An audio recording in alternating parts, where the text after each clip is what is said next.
बंदी छोड़ सतगुरु रामपाल जी परमेश्वर जी की जय हो। परमपिता परमात्मा सारी सृष्टि के रचनहार, कुल मालिक, असंख्य ब्रह्मांडों के स्वामी, जगत गुरु, तीनों लोकों में प्रवेश करके सबका भरण पोषण करने वाले राजाधिराज, आत्माधार, नाथों के नाथ, देवों के देव महादेव, सर्वेश्वर महेश्वर मृत्युंजय अजरो अमर, आदि अनादि सनातनी प्रभु, जगत पिता जगदीश्वर, श्री श्री 1008 की उपाधि के वास्तविक अधिकारी, अकाल मूरत शब्द स्वरूपी राम वासुदेव, सर्वगतम ब्रह्म, परम पूज्य, प्रथम पूज्य, परम संत, परम पुरुष, परम धनी, परम दयालु, सत्य कबीर, हक्का कबीर, अल्लाहु अकबर, अल्लाह ताला, जगत के तारणहार, जगत के मुक्तिदाता, जगत के जगन्नाथ, हारे का सहारा, हिंदुओं का प्रभु, मुसलमानों का अल्लाह, सिखों का वाहेगुरु, ईसाइयों का मसीह, संत श्रोमणी सतगुरु रामपाल जी परमेश्वर जी के चरण कमल में हम सभी भाई बहनों का अनंत कोटि दंडोत प्रणाम। सत्साई भाई और बहनों, जब अपन वीडियो बनाते हैं और सोशल मीडिया पे वायरल करते हैं, जो सभी धर्म के सभी धर्मशास्त्रों में लिखा हुआ होता है, तो कुछ नादान लोग जो अपने ही धर्म के धर्म ग्रंथों से अपरिचित हैं, अनजान हैं, कहते हैं हम हिंदू हैं और जिंदगी में कभी उन्होंने 200 रुपए की गीता खरीद के नहीं पढ़ी। कहते हैं कि हम हिंदू हैं और जिंदगी में उन्होंने कभी वेदों की शक्ल नहीं देखी। कहते हैं हम हिंदू हैं और वो तो छोड़िए, उनके बाप दादाओं ने कभी गीता जी के अनुसार भक्ति और साधना नहीं की। ऐसे लोग जब हमारी वीडियो देखते हैं तो अपनी खुद की नादानी और अज्ञानता के चलते, धर्मशास्त्रों की समझ ना हो चल पाने के कारण उल्टे सीधे बोलते हैं, भद्दे कमेंट्स करते हैं और हम उन लोगों को सच्ची बातें बताते हैं भक्ति और भगवान के विषय में। लेकिन उन्हें लगता है कि ये संत रामपाल जी के जितने भी फॉलोवर हैं, ये लोग हमारे हिंदू धर्म की निंदा करते हैं। अरे भैया, हम भी हिंदू ही हैं। हम कोई नाइजीरिया से नहीं आए हिंदुस्तान में, यहां के मूल निवासी हैं। हिंदू धर्म में हमारी पैदाइश हुई है। लेकिन ये थोड़ी है कि हम शास्त्रों की विपरीत भक्ति करके अपने जीवन को बर्बाद कर दें। ये किसी शास्त्र में लिखा थोड़ी है कि आपका जन्म हिंदू धर्म में है तो आप 84 में नहीं जाओगे, आपका जन्म मुसलमान धर्म में है तो आप गधे कुत्ते सूअर नहीं बनोगे मरने के बाद। ये थोड़ी लिखा हुआ कहीं पे। किसी भी धर्म में पैदा होना वो तो उस व्यक्ति के अपने संस्कार हैं। ये धर्म और जातियां, मजहब कोई भगवान ने तो बनाए नहीं, परमात्मा ने तो बनाए नहीं।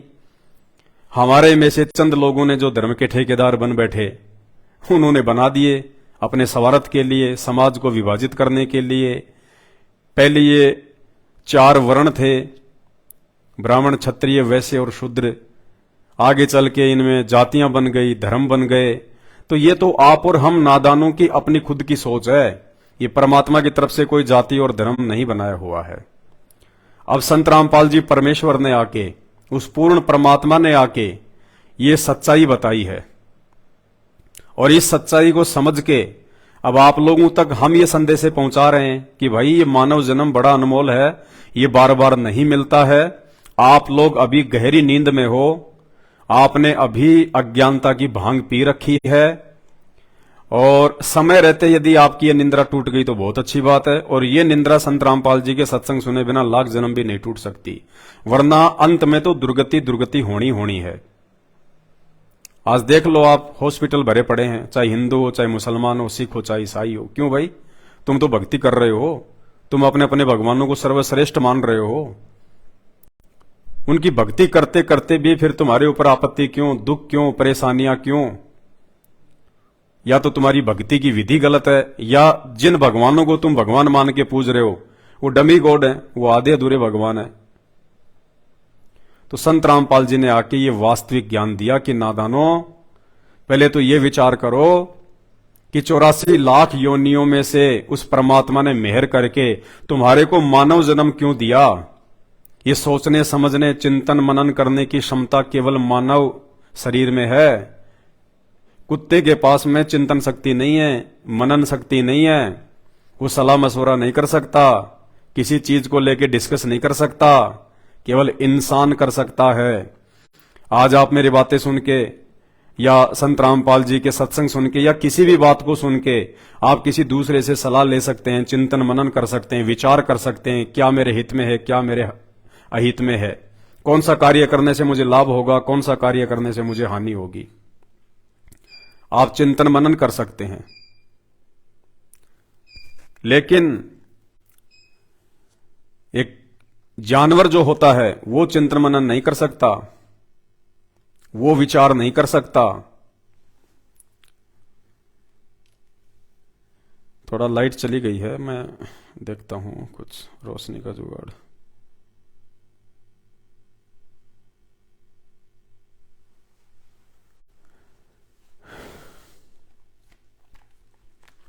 वो जानवर चिंतन मनन नहीं कर सकता। ये दया परमपिता परमेश्वर ने केवल आप और हम इंसानों पे बख्शी है। तो जब ऐसी कोई बात आती है, हम जब इस प्रकार की बातें सोशल मीडिया पे आप सभी भाई बहनों की जानकारी के लिए वायरल करते हैं, जो हमारे शास्त्रों में लिखी होती है, हमारे धर्म ग्रंथों में लिखी होती है, तो नादान लोग कहते हैं, निंदा करते हैं, चुगली करते हैं, हमारे संतों की निंदा करते हैं, सनातनी संतों की निंदा करते हैं, हिंदू संतों की निंदा करते हैं, देवी देवताओं की निंदा करते हैं, जबकि ऐसा कुछ भी नहीं है। कुछ भी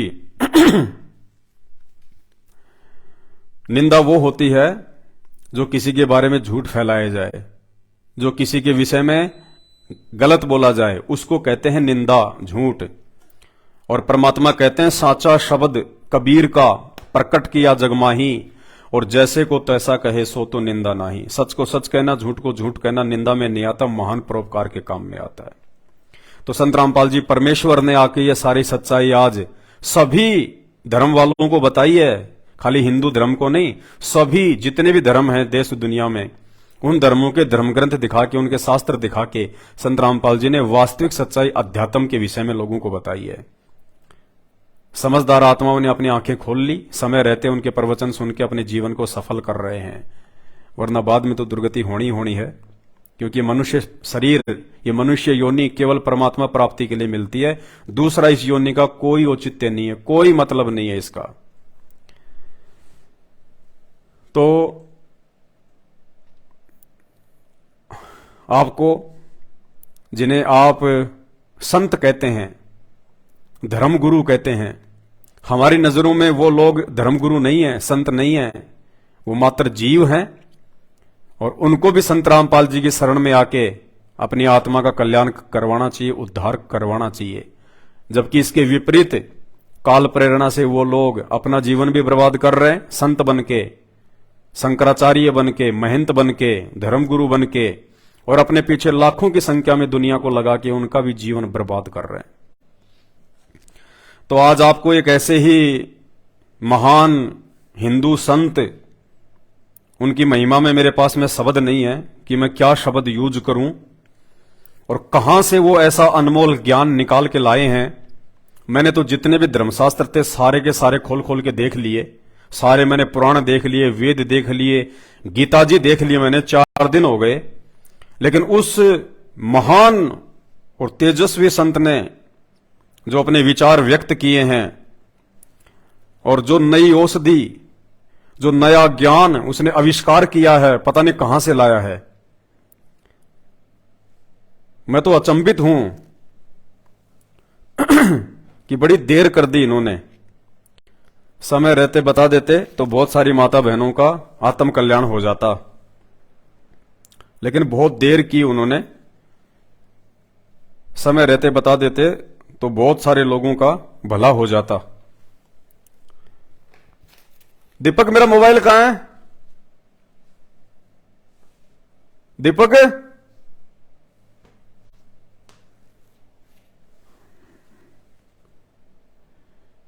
लेकिन थोड़ी लेट कर दी उन्होंने। चलो कोई बात नहीं, देर आए दुरुस्त आए, लेकिन औषधि लेके आए, संजीवनी बूटी लेके आए। संजीवनी बूटी उन माता बहनों के लिए जिनको संतान नहीं हो रही, जिसको बांझपन का रोग कहते हैं, उन माता बहनों के लिए हमारे एक हिंदू संत हैं, बहुत पहुंचे हुए हैं, नाम है उनका देश और दुनिया में। और उन्होंने एक नई दवाई इजाद की है, आविष्कार किया है नई दवाई का। मुझे तो लगता है कि अब हिंदुस्तान में डॉक्टरों की छुट्टी होने वाली है, हॉस्पिटलों के ताले लगने वाले हैं। इतने भयंकर रोग की और इतनी बढ़िया औषधि लेके आ गए हो। ये श्री श्री पता नहीं क्या लगा इनके आगे, मेरे तो समझ में नहीं आ रहा। 1008 तो बहुत छोटा पड़ जाएगा। श्री अनिरुद्धाचार्य जी, जिनके प्रवचन आप लोग अक्सर टीवी चैनलों पे बैठ के सुनते हैं बड़े ध्यान से, कि पता नहीं महाराज जी क्या बात बताएंगे, कौन सा ऐसा ज्ञान बताएंगे। और महाराज जी के पास में कख भी नहीं है, कख। अध्यात्म मार्ग का, भक्ति मार्ग का एबीसीडी भी नहीं है उसके पास में, एबीसीडी भी। संत रामपाल जी के उन भक्तों के पैरों के नाखून के बराबर भी नहीं है वो अनिरुद्धाचार्य, जिस व्यक्ति ने संत रामपाल जी से 2 दिन पहले नाम लिया हो। संत रामपाल जी से 2 दिन पहले नाम लिए हुए व्यक्ति को भी इतना ज्ञान है अध्यात्म के विषय में जितना इस अनिरुद्धाचार्य को भी नहीं है। हां, बकवाद में तो ये संत रामपाल जी से भी ऊपर मिलेगा। अटपट करने में, झूठ बोलने में, उआबाई बकने में, मन गढ़ंत बातें बताने में, ये सबके उस्ताद हैं। खाली अनिरुद्धाचार्य नहीं, जितने भी हर धर्म के, हर संत महंत, पीर, पैगंबर, कुतुब, ओलिया, पंडित, मुल्ला, मौलवी, काजी, सब झूठ बोलने में, अटपट करने में, झूठी सीधी बातें बताने में, शास्त्रों के विरुद्ध ज्ञान देने में, अपनी मन गढ़ंत विचार लोगों के सामने रखने में संत रामपाल जी से भी सैकड़ों गुना ऊपर हैं। तो ऐसी दवा इजाद की है उन्होंने, मेरे तो होश उड़ गए आज। तो आपको मैं बताना चाहूंगा कि जिन माता बहनों के, विशेषकर हिंदू समाज में मेरी जिन माता बहनों को संतान उत्पन्न नहीं हो रही, कई वर्ष हो गए, बांझपन का रोग है, भाई साहब ने क्या इलाज बताया है। पहले आपको मौखिक बता देता हूं। भाई साहब कह रहे हैं कि जिन माता बहनों को संतान उत्पत्ति नहीं है उनको क्या करना चाहिए। जिन माता बहनों को संतान नहीं हो रही है, यदि उनको संतान चाहिए तो ये कहते हैं कि पहले तो गाय को गेहूं खिलाओ। क्या खिलाओ? हां, पेन कॉपी ले लो, नोट कर लो, बाद में भूल जाओगे। इतनी अच्छी दवा है, एक बार निकल गई। पेन कॉपी ले लो। गाय को, अब इन्होंने ये नहीं बताया कि ये देसी गाय को खिलाना है, कि अंग्रेजी गाय को खिलाना है, कि जर्सी गाय को खिलाना है, ये कवारी गाय को खिलाना है, या जिसके बच्चे हो चुके हैं उस गाय को खिलाना। ये नहीं बताया इन्होंने। इन्होंने ये कहा कि जिन माता बहनों के संतान उत्पत्ति नहीं हो रही है उन्होंने गाय को गेहूं खिलाने चाहिए। और वो गाय जब गेहूं खा ले, गेहूं उसके पेट में पहुंच जाए, और उसके बाद जब वो गोबर करे और उस गोबर में जितने भी गेहूं के दाने साबुत निकलें, उन गेहूं को गोबर में से निकाल के, साफ करके, सुखा के, फिर उनको आटा चक्की पे ले जाओ, फिर उनको उनका आटा पिसवाओ। उस आटे को जो मां बहन खा लेगी उसको डेफिनेटली संतान की प्राप्ति हो जाएगी। देखा, सुन लीजिए पहले इनके मुख से। जिसको संतान नहीं होती वो गाय को गेहूं खवाए, और गेहूं जब उसके गोबर से वापस आए तो उसको धुल करके, उसे सुखा करके, उसको पीस करके उस आटे की रोटी बनाकर भगवान को भोग लगाकर वो रोटी खाने से संतान प्राप्ति होती है। सॉरी, माफ करना भाई, मैं भूल गया था। वो गाय के गोबर में से जो गेहूं निकलेंगे ना, और उनको सुखा के, साफ करके जो आटा बना के उनकी चपाती बनाएंगे, वो उस माता बहन ने नहीं खाना। नहीं, ऐसी गलती मत कर देना, वरना उल्टा रिएक्शन हो जाएगा, कुछ और हो सकता है। वो गोबर वाला, वो लैट्रिन वाला, वो बिस्टा वाला गेहूं, वो किसको भोग लगाना है? भगवान को।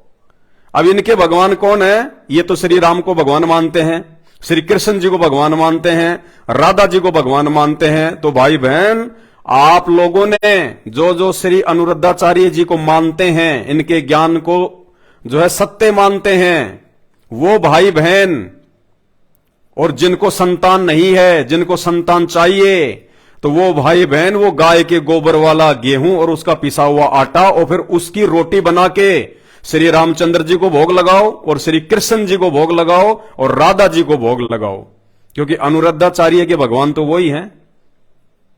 देखिए, क्या ये बेइज्जती नहीं है श्री राम की, श्री कृष्ण जी की? ये तो खड़ी खड़ी बेइज्जती है, खड़ी खड़ी। लैट्रिन में, अब जानवर है, गोबर करेगा, लैट्रिन है उसकी, तो बताओ, लैट्रिन का गेहूं, उसका आटा श्री राम को भोग लगाने के लिए कह रहा है, श्री कृष्ण जी को भोग लगाने के लिए कह रहा है। और वो लाखों की संख्या में मूर्खों का टोल, मंद बुद्धि। इसलिए तो हम कहते हैं कि वो जो लाखों की संगत जो बैठी रहती है ऐसे पाखंडी और अज्ञानियों के सामने, वो देखा देखी में चलने वाले लोग हैं। मानव शरीर प्राप्त करके वो चिंतन नहीं करते, मनन नहीं करते, विचार नहीं करते। बताइए, खड़े खड़ी आपके भगवानों की बेइज्जती कर रहे हैं, खड़े खड़े। बताओ, अरे यार, गोबर में से गेहूं निकालो, फिर उसको सुखाओ, फिर उसका आटा बनाओ, और फिर किसको भोग लगाओ? भगवान को। मतलब भगवान को तो भिखारी से भी नीचे। अरे भिखारी को भी लोग शुद्ध खाना कहीं होटल से लेके दे देते हैं, ले वे खा ले। उस भिखारी की आत्मा खा के उसको आशीष देती है, और भगवान को ऐसा गंदा भोजन खाने के लिए कह रहा है। और फिर भी आप लोग तालियां पीटते हैं, वाह महाराज जी वाह, क्या बात कही। तो भाई, अनुरुद्धाचार्य के जितने भी फॉलोवर हैं, और यदि उनको संतान नहीं हो रही है, तो भाई ये गोबर वाला भोग अपने भगवानों को भी लगा के देख लेना। क्या पता वही हो जाए संतान। इसलिए पूर्ण परमात्मा कबीर साहेब सतगुरु रामपाल जी भगवान को आज धरती पे आने की आवश्यकता पड़ी।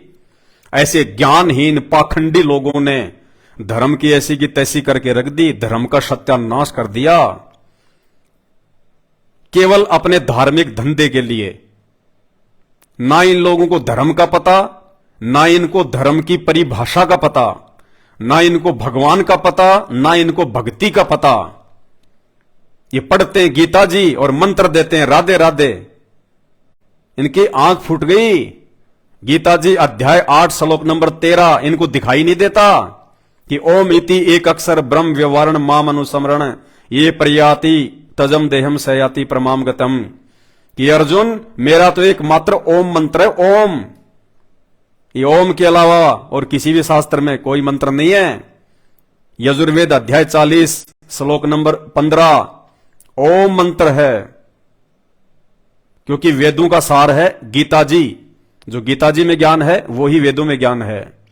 केवल एक ओम मंत्र है हिंदू धर्म के ग्रंथों में, और कोई मंत्र नहीं है जाप करने का। तो क्या खाक पढ़ा इन्होंने वेद? क्या खाक इन्होंने गीता जी पढ़ी? सत्यानाश कर दिया भगत समाज का। अंत में सबको गधा कुत्ता बना के छोड़ेगा ये नादान। ये उपाय बता रहा है। साइंस फेल कर दी इसने, साइंस विज्ञान फेल कर दी, और इतना आसान तरीका बता दिया बांझपन दूर करने का। गाय के गोबर से गेहूं निकालो और भगवान को भोग लगाओ। अरे वाह भाई वाह, धन्य तेरे माता पिता भाई।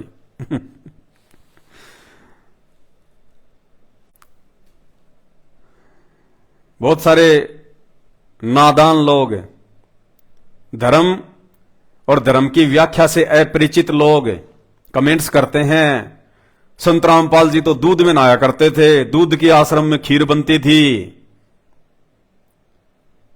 अरे तुम्हारे गोबर से तो अच्छी थी, हैं? तुम्हारे इस गोबर से तो लाख गुना अच्छी थी। तुम्हें तो गोबर खाने के लिए आदेशित किया जा रहा है तुम्हारे अपने हिंदू धर्म के संतों के द्वारा। गोबर खाने के लिए, भगवान को खिलाने के लिए। हम तो चलो संत रामपाल जी दूध से नहाया करते थे, तुम्हारे अनुसार है तो तुम्हारी ये बकवाद मन गढ़ंत कहानियां हैं ये।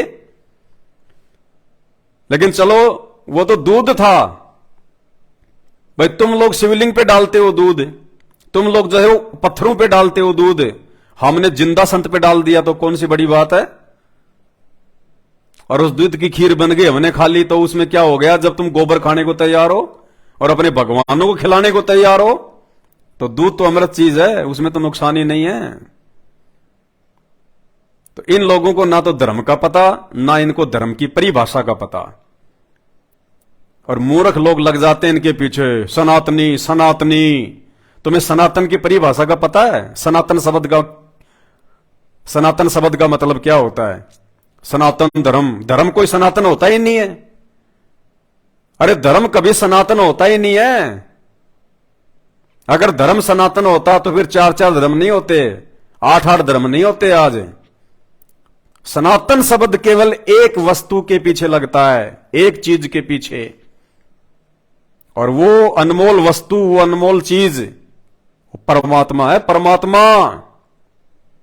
जो तीनों लोकों में प्रवेश करके सबका भरण पोषण करता है, वो सनातनी परमात्मा।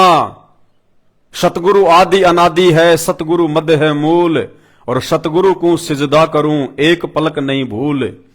वो सनातनी प्रभु, वो सनातनी परमात्मा आज धरती पे संत रामपाल जी के रूप में प्रकट है। इनके अलावा किसी वस्तु के आगे पीछे सनातन शब्द नहीं लग सकता।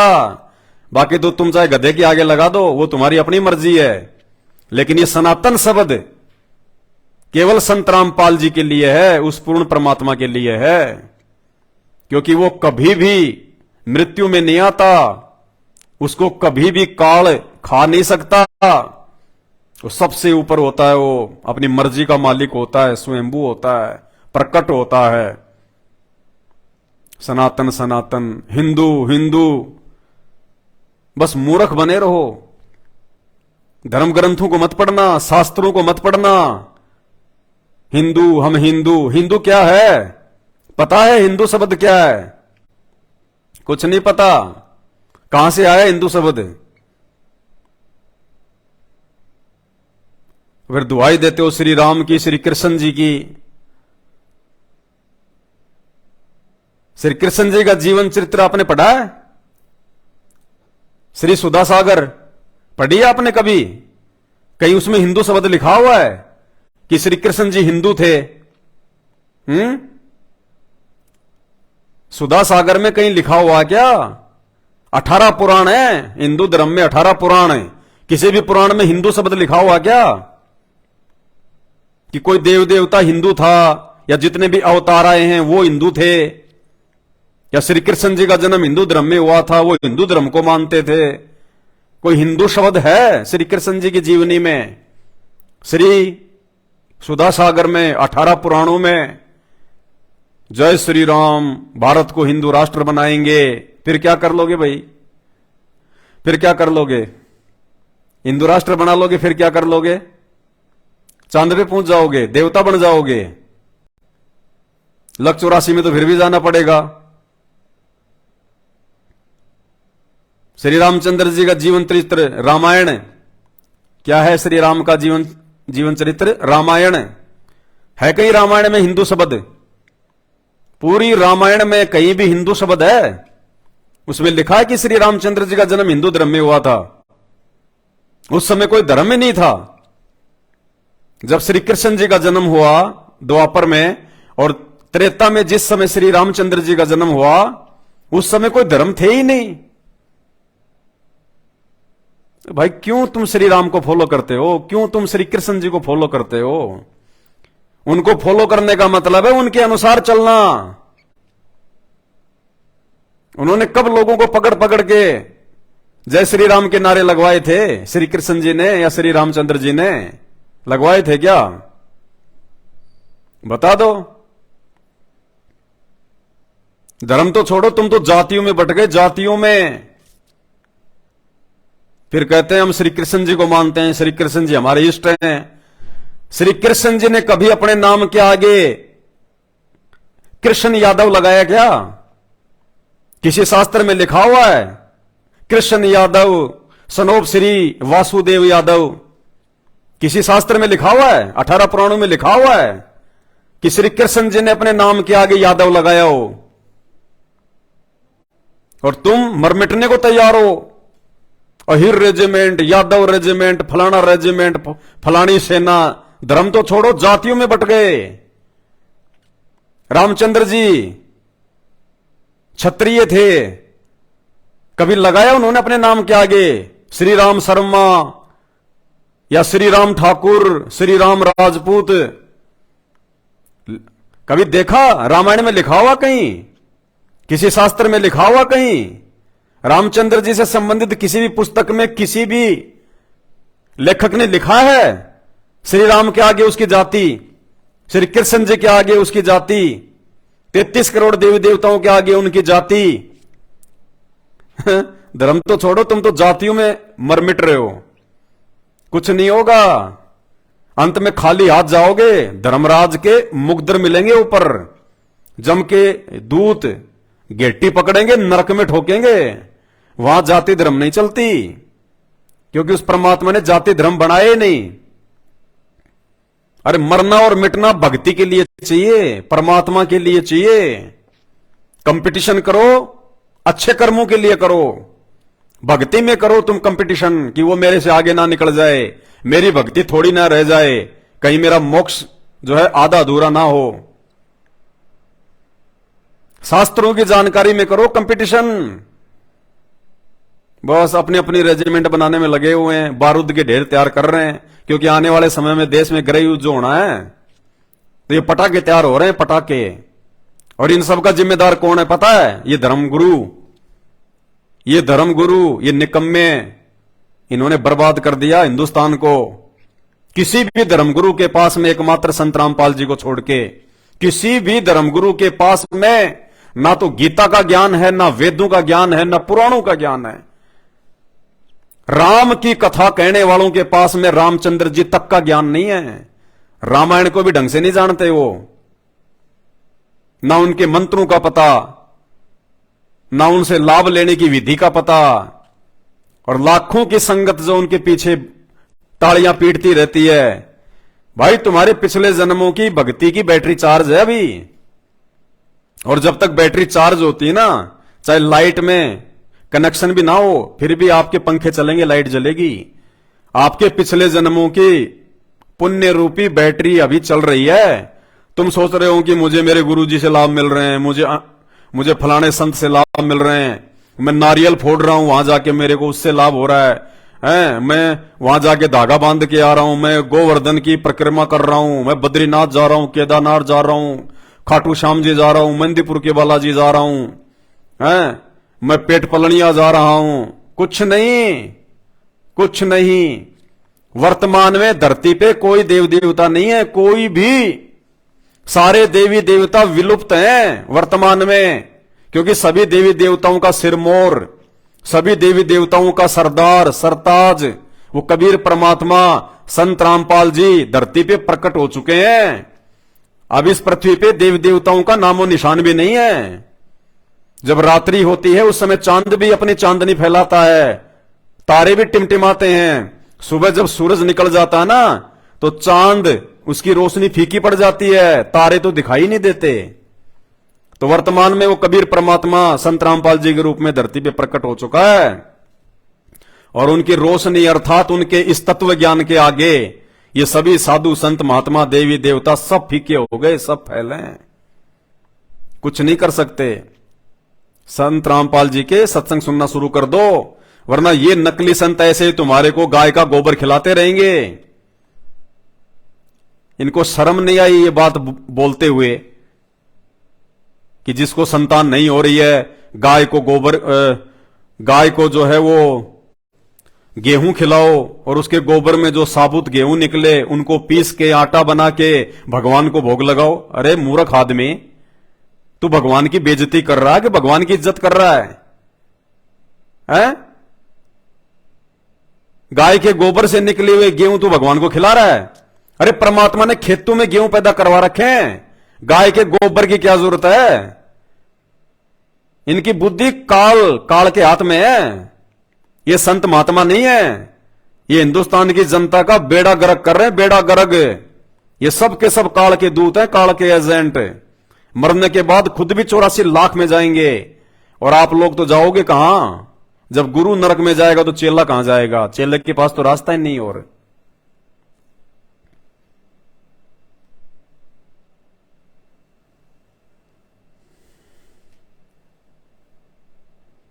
और ये परमात्मा इतना अनमोल ज्ञान दे रहा है, शास्त्रों से प्रमाणित ज्ञान दे रहा है, इतनी अच्छे से व्याख्या करके बता रहा है, तुम्हें सहज भक्ति बता रहा है, सीधा सादा जो है वो तरीका बता रहा है। गोबर खाने के लिए नहीं कहते संत रामपाल जी। संत रामपाल जी अपने भक्तों को दोनों टाइम हलवा खिलाते हैं, हलवा। संत रामपाल जी के भक्तों के घरों में दोनों टाइम संत रामपाल जी को देसी घी के हलवे का भोग लगता है, डालडा का नहीं।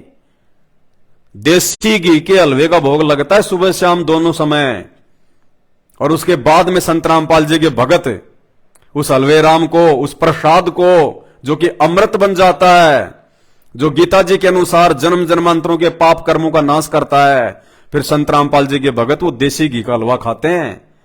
गोबर तो ये नकली संत खिलाते हैं, नकली संत।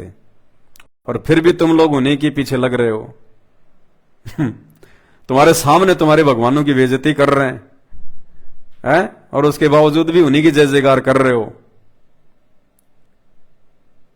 तो एक विधि तो बताई किसने?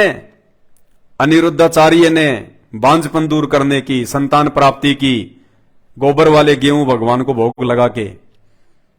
और ये संत रामपाल जी परमात्मा, मात्र इनके सत्संग सुनो कुछ दिन। अगर किसी माता बहन को संतान उत्पत्ति नहीं हो रही है, और चाहे अमेरिका के डॉक्टर ने क्यों ना मना कर दिया हो, यहां तक कि अगर उस माता बहन के शरीर में बच्चादानी भी नहीं है, या उसकी बच्चादानी जो है वो निकल चुकी है, वो मां बहन भी यदि संतान प्राप्ति की इच्छा रखती है, तो धरती पे परमात्मा प्रकट है।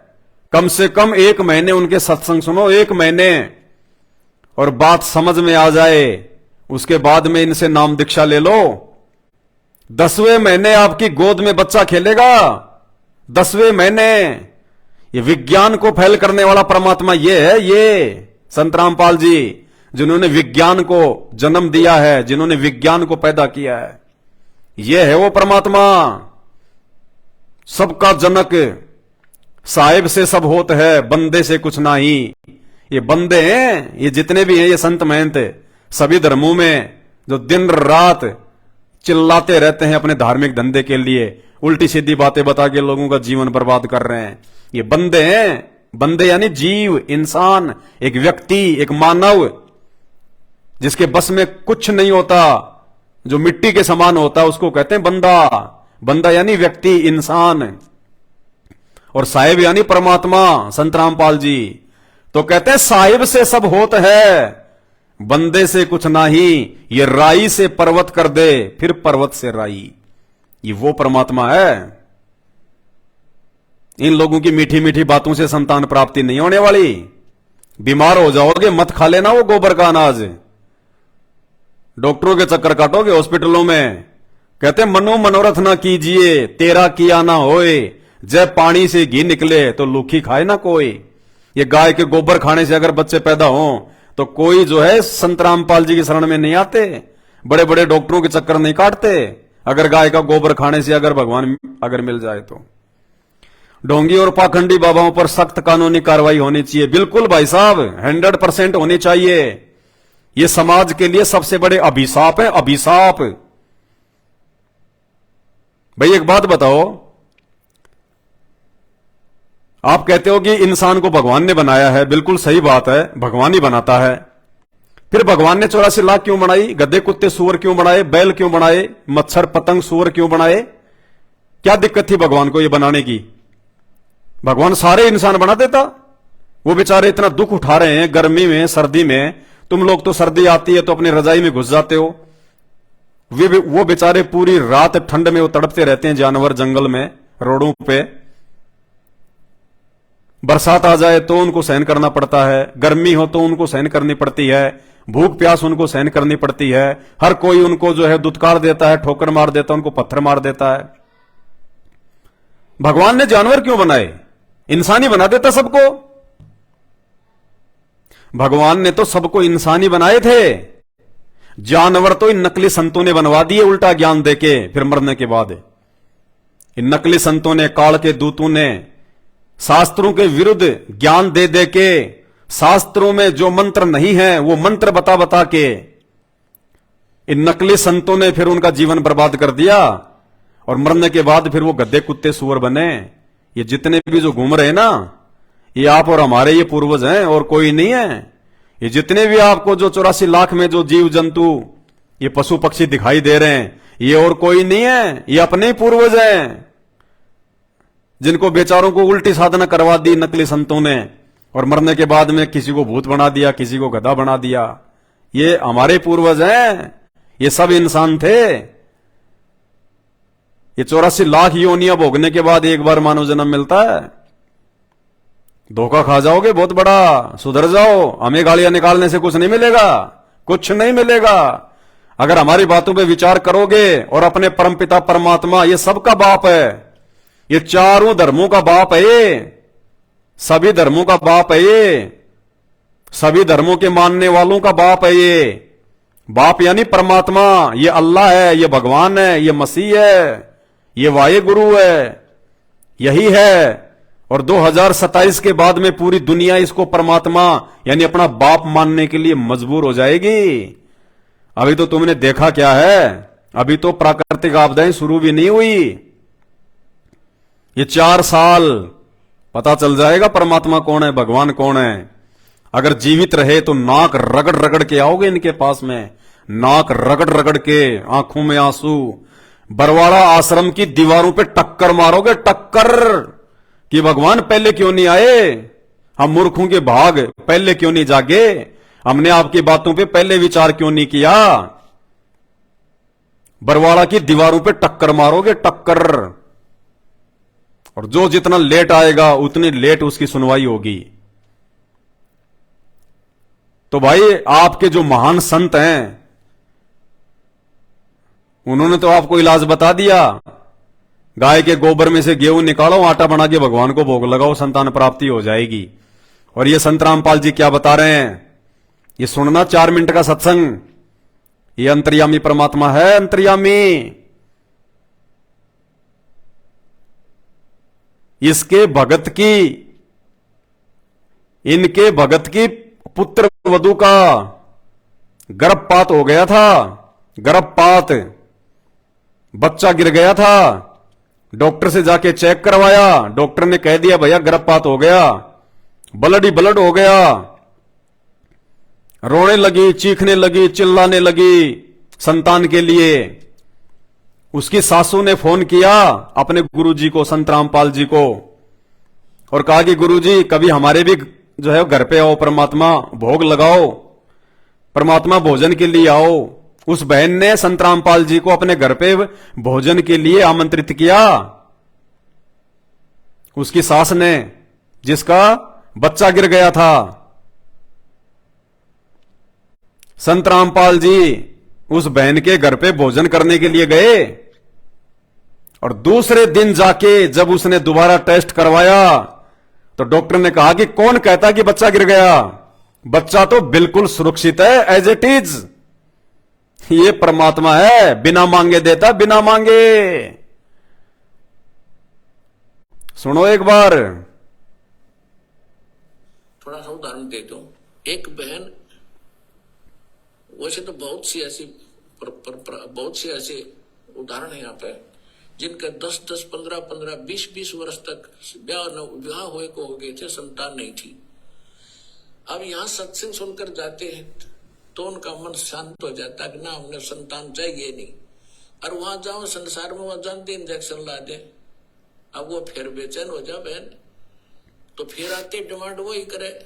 बहुत बार समझाया उनको, लेकिन आखिर में परमात्मा ने उनको फिर वो, अब ये दिल टूटेगा कि तो और जा फंसेंगे कि नालायक आदमी का बालक तो होने नहीं मुझे, और वो ये भक्ति और बर्बाद हो जाएगी इनकी। तो उनको एक बहन को अपने कभी तो असंतोष कर ले, फिर घर वाले जाकर फिर नो के बता कोई जीना है, बालक नहीं, इतने दिन हो गए नाम ले रखा, फलाना काम कहे का तू गुण गाती फिरती है। तो परमात्मा ने उसके सुन दी। 2 लड़की गर्भ में 2 बच्चे हो गए एक कब्र में। और वो ये कहा करती कि भगवान चाहे मेरे लड़की हो जाए, समाज का मुंह बंद हो जाए, मुझे लड़के की जरूरत नहीं, दो दी कठिए। अब आप फुली नहीं समाओ सारा, पड़ोस पड़ोस भी ने बोले थारे गुरु जी तो वे पूरे हैं। 1 साल के बाद 2 और गर्भ में चेक करा ली, बोला 2 लड़की और है। अब वह चिंतित हुई, बोला मत इबले जो मालिक तुझे दे रहा है, अब मत बिरड़ावे। तो पुण्यात्मा परमात्मा जो चाहे सो कर दे। एक बात देखो पुण्यात्मा, हर तरह से हर पहलू पर ज्ञान दिया जाता है। और सुनो, एक बहन और उसकी सास ने नाम लिया। सास का दृढ़ विश्वास था, वह बहन बेटी बालक थी। उसके एक लड़की थी, उसके बाद गर्भ नहीं रहा था, खराब हो जाता। और भी काफी तरह जगह पर वो घूमे फिरे। फिर उनको पता चला तो यार दीक्षा ली। जींद जब सत्संग किया करता था दास, तो परमात्मा ने दया की, उनका गर्भ रहा लड़की के।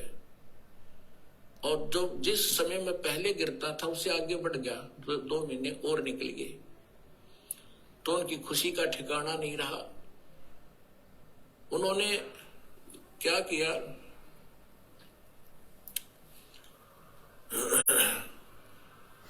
जब हमारी थोड़ी सी संगत थी, ज्यादा नहीं थी, थोड़ी संगत थी, तो किसी दूसरे उनके पड़ोस में एक और भक्त था।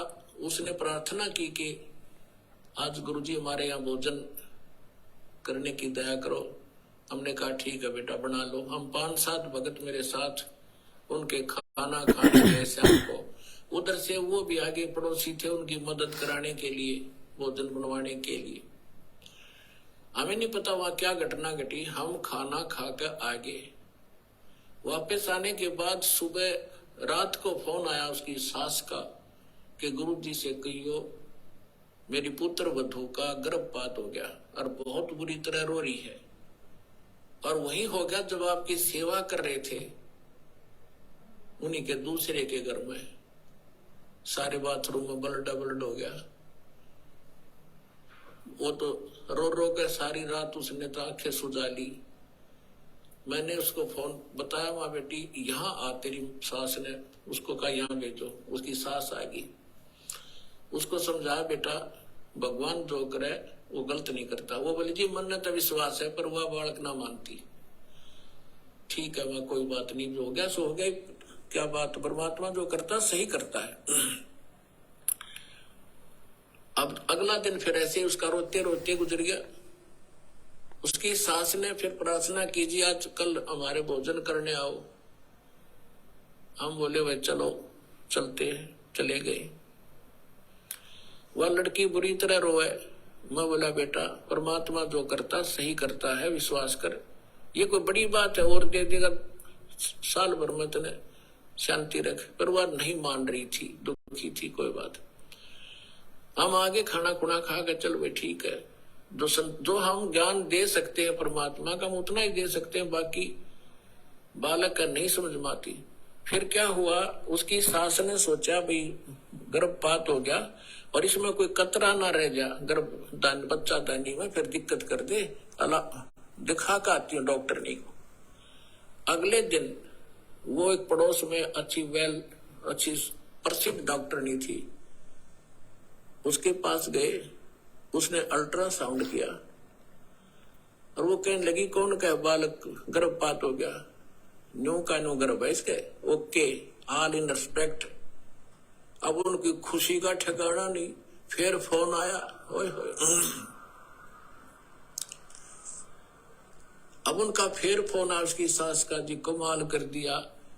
भक्ता ने बताया जी ऐसे ऐसे वो सास न्यू कह रही है और गर्भ को नहीं, गर्भ खराब हुआ उसका। वो न्यू का न्यू पा गया, चेक करा का है। अब अगला दिन वो दोनों आई सास बहू, वहां पर कुटिया में हम बैठे थे और खुशी न्यारी खुश हो रही वह लड़की। वो बोला बेटा भगवान पर भरोसा करो और परमात्मा जो करता वो गलत नहीं करता। अब फिर देखो कमाल है, 3 महीने 4 महीने के बाद उसने चेक कराया। अगर लड़का से अगर लड़की, वह लड़की पाई। अब वह फिर रो, अब वह लड़की उसकी पुत्र वधु, मैं तो इसका गर्भपात कराऊंगी, हमसे बात करी।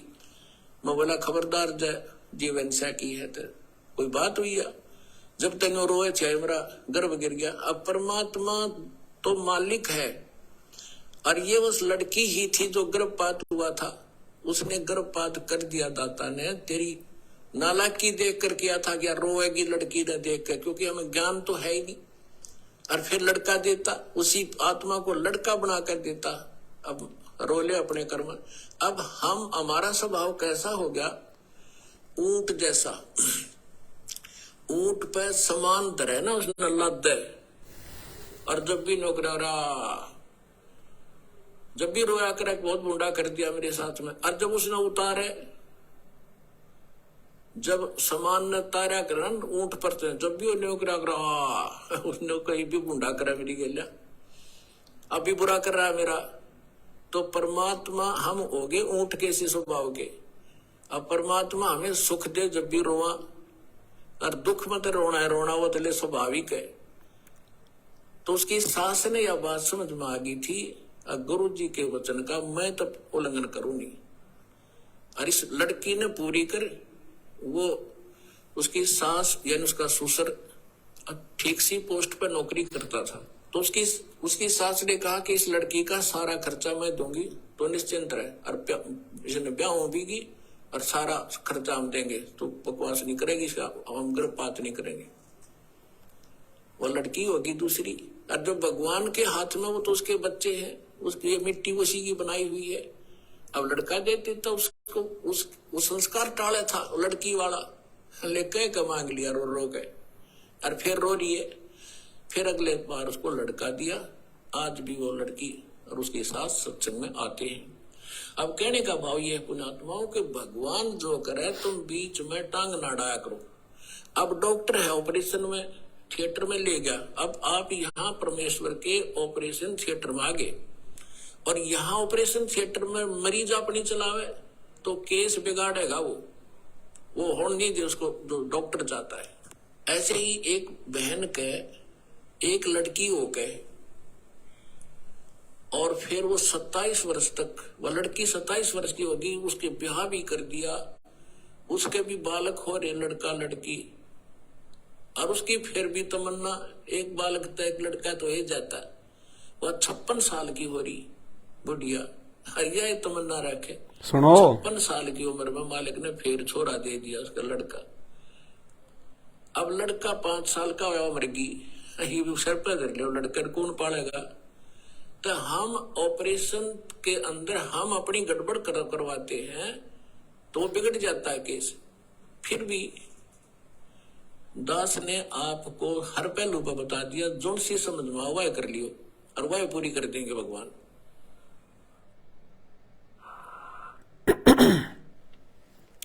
परमात्मा कह रहे हैं, दास ने आपको हर पहलू पे बता दिया, जो चीज चाहिए वही मांग लेना और उसी को पूरा कर देगा भगवान। संत रामपाल जी की भक्ति करने वाला यदि उसको धन चाहिए तो केवल धन का टारगेट रखे, फिर मोक्ष नहीं मिलेगा, और धन में परमात्मा इतना गाड़ देगा, दुनिया देखेगी कहां से आ रहा है, लेकिन मोक्ष नहीं मिलेगा। जिसको संतान चाहिए और वो भक्ति भी कर रहा है, और उसके मन में कि मुझे बेटा चाहिए, बेटी चाहिए, संतान चाहिए, परमात्मा उसको संतान दे देगा, और इतनी दे देगा उसे संभाले नहीं जाएंगी, लेकिन मोक्ष नहीं मिलेगा। अगले जन्म में फिर सूरी बनेगी, कुतिया बनेगी, एक साथ 12-12 जनेगी। और जिसको मोक्ष चाहिए, जिसका टारगेट केवल मोक्ष का है कि परमात्मा ये सुख दुख तो मैंने असंख्य जन्मों में पता नहीं कितने भोग लिए, गधे कुत्ते सुअर बनके, गरीब बनके, भिखारी बनके, परमात्मा इस जीवन में भी यदि दुख रहेगा तो झेल लूंगा, लेकिन मोक्ष की तो गारंटी हो गई। उस आत्मा को, ऐसी आत्मा को जो मोक्ष को आधार बना के भक्ति करेगी, उसको परमात्मा यहां का सुख भी देगा और मोक्ष तो देगा ही देगा। इसलिए तो परमात्मा ने धर्मदास जी के माध्यम से हमें समझाया कि मांगना क्या चाहिए भगत को। दुनिया की तरह, नादानों की तरह, मूर्खों की तरह भगवान मिलने के बाद में धन संपदा, कार, कोठी, बंगले, ये नहीं मांगना चाहिए। भक्ति दान मोहे दीजियो, देवन के देवा हो, जन्म पाया भूलू नहीं, करहूं पद सेवा हो। भगवान से भक्ति मांगनी चाहिए, भक्ति। और भक्ति सब कुछ। जब तुमने भक्ति मांग ली भगवान से, तो भक्ति करवाने के लिए परमात्मा सारी व्यवस्था करेगा, सारी की सारी व्यवस्था। तो भाई और बहनों, गोबर खाने की जरूरत नहीं है बांझपन दूर करने के लिए, संतान प्राप्ति के लिए। हलवा खाने की जरूरत है, हलवा खाने की जरूरत है, और संत रामपाल जी को खिलाने की जरूरत है।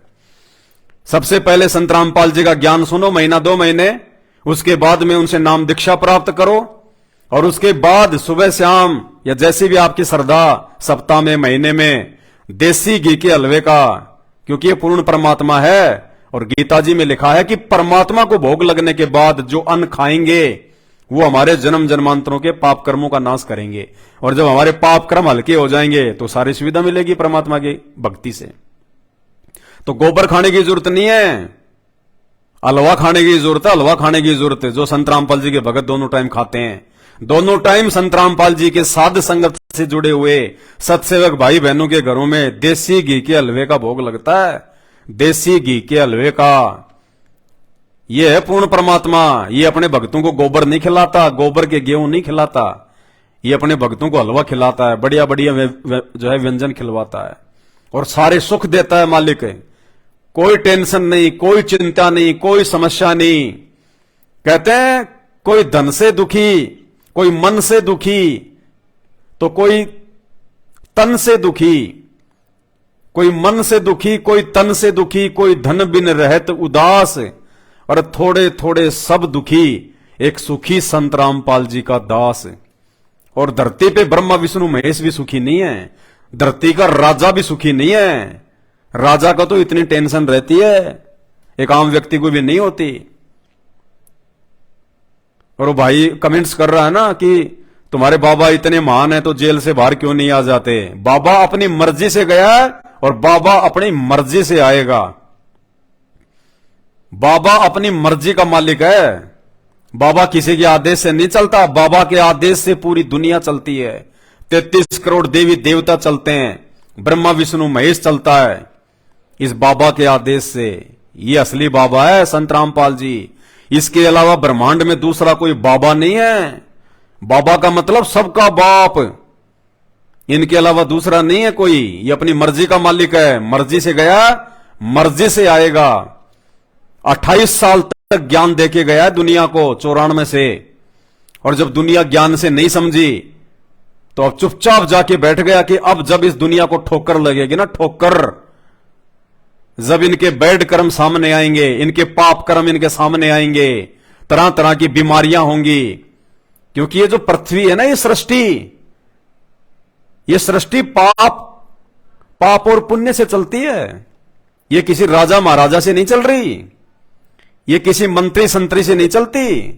ये सृष्टि चलती है पाप और पुण्य से। पाप और पुण्य क्या पता है? एक देश का प्रधानमंत्री है नरेंद्र मोदी, और एक आदमी रोड पे खड़ा होकर भीख मांगता है। क्या अंतर है उनमें? भिखारी भी इंसान, नरेंद्र मोदी भी इंसान। भिखारी के भी हाथ पैर, नाक, मुंह, आंख, बाल सब। नरेंद्र मोदी भी वैसा ही है, 2 आंख, नाक, मुंह, हाथ, उंगलियां। वो एक तो भीख मांग रहा है इंसान होके, और दूसरा इंसान राजा बन के बैठा है। क्यों? पाप और पुण्य का खेल है सारा। उस भिखारी के पुण्य समाप्त, भक्ति नहीं है उसके पास वर्तमान में। कभी उसने किसी जन्म में भगवान की भक्ति की होगी, अच्छे कर्म दान धर्म किया होगा, वो उसने बार बार मानव जन्म प्राप्त करके समाप्त कर दिया। और आगे उसको कोई सही संत नहीं मिला, सच्चा गुरु नहीं मिला, जिससे उसकी बैटरी दोबारा चार्ज हो जाती भक्ति वाली। और वो देश का प्रधानमंत्री, अभी उसके पास में पिछले जन्म की भक्ति शेष है। इन्वर्टर की बैटरी हम लोग चार्ज कर लेते हैं ना, फिर चाहे लाइट भी क्यों ना चली जाए फिर भी पंखा चलता है। तो जितने भी लोग जो ऊंचे ऊंचे पदों पे हैं, संतरी, मंत्री, प्रधानमंत्री, राष्ट्रपति, बिजनेसमैन, और जितने भी ये संत हैं नकली, पाखंडी, और इनके चेले चपाटे जो आपको अच्छे अच्छे गाड़ी घोड़ों में घूमते फिरते दिखाई दे रहे हैं, इनमें किसी के पास वर्तमान में भक्ति का सही चार्जर नहीं है। इन सब की पिछले जन्म की बैटरी चार्ज है थोड़ी बहुत, और वो बैटरी अब मात्र 3 साल चलेगी ज्यादा से ज्यादा। 3 साल में तो डिस हो लेगी बिल्कुल हर प्रकार से। और चार्जर के लिए यानी सही भक्ति के लिए, दोबारा से चार्ज करने के लिए संत रामपाल जी के चरणों में आके नाक रगड़ना पड़ेगा। चाहे वो देश का राजा हो, चाहे भिखारी हो, अगर बात उसके समझ में आ जाएगी और वो जीवित रहा तो। क्योंकि आने वाले 4 वर्ष भयंकर प्राकृतिक आपदाओं के हैं, भयंकर। और ये शुरुआत सबसे पहले उत्तराखंड से होगी, हिंदुस्तान में सबसे पहले उत्तराखंड से। अगले वर्ष 2024 में उत्तराखंड में भयंकर त्रासदी, भयंकर। ये आप लोगों को पहले बताया जा रहा है, सतगुरु रामपाल जी भगवान के आदेश से। दास को परमेश्वर ने बताया रात्रि में, आज फिर से परमात्मा ने दास को जो है वो दर्शन दिए और परमेश्वर ने कहा कि अगले वर्ष 2024 में उत्तराखंड में भयंकर उथल पुथल होगी, भयंकर। ये परमात्मा है, साध वचन पलटे नहीं, चाहे पलट जाए ब्रह्मांड। इन्होंने जो वचन निकाल दिया वो परम सत्य है, अटल है। अपने वचन को खुद ही तोड़ मरोड़ सकते हैं, दूसरे की औकात नहीं है जो संत रामपाल जी के मुख कमल से बोले गए शब्दों में हेराफेरी कर दे। तो रात्रि में परमपिता परमेश्वर ने कहा कि 2024 यानी अगले वर्ष उत्तराखंड में भयंकर उथल पुथल होगी। क्योंकि उत्तराखंड जो है वो हिंदुस्तान में सबसे बड़ा आन उपासना का केंद्र है। सबसे ज्यादा पाखंड पूजा, सबसे ज्यादा देवी देवता, सबसे ज्यादा ये भक्ति विरुद्ध साधना, शास्त्र विरुद्ध साधना, ये केदारनाथ, बद्रीनाथ, फलाने नाथ, ये सारे धाम तीर्थ, ये सब उत्तराखंड में हैं। और परमात्मा धरती पे आ चुका है। और आने वाले समय में 2027 के बाद पूरी दुनिया में संत रामपाल जी की भक्ति चलेगी। तो इसलिए परमात्मा ने इन आन उपासना के सभी अड्डों को समाप्त करना है, इनको ध्वस्त करना है। तो भाई भूकंप आएंगे भयंकर और इनके रास्ते बंद हो जाएंगे। बद्रीनाथ, केदारनाथ, फलाने नाथ जाने वाले रास्ते बंद हो जाएंगे, दुनिया भूल जाएगी वहां कोई मंदिर भी था, वहां कोई जो है वो मठ भी था। तो परमात्मा ने संकेत किया भाई, अपने मुख कमल से कहा है रात्रि में। ये मजाक समझने वाले चाहे मजाक समझो इन बातों को, लेकिन भैया जब शास्त्रों को आंख फाड़ के देखोगे तो पता चलेगा कि धरती पे वो कबीर परमात्मा जिसका वेद गुणगान कर रहे हैं वो संत रामपाल जी आज वर्तमान में। और संत रामपाल जी चाहे सौपन में कोई बात कहो, चाहे हकीकत में कहो, ये परमेश्वर है, इनका वचन निष्फल नहीं जाएगा। समय रहते समझ जाओ। गोबर खाने की जरूरत नहीं है, हलवा खाने की जरूरत है, हलवा खाने की जरूरत है।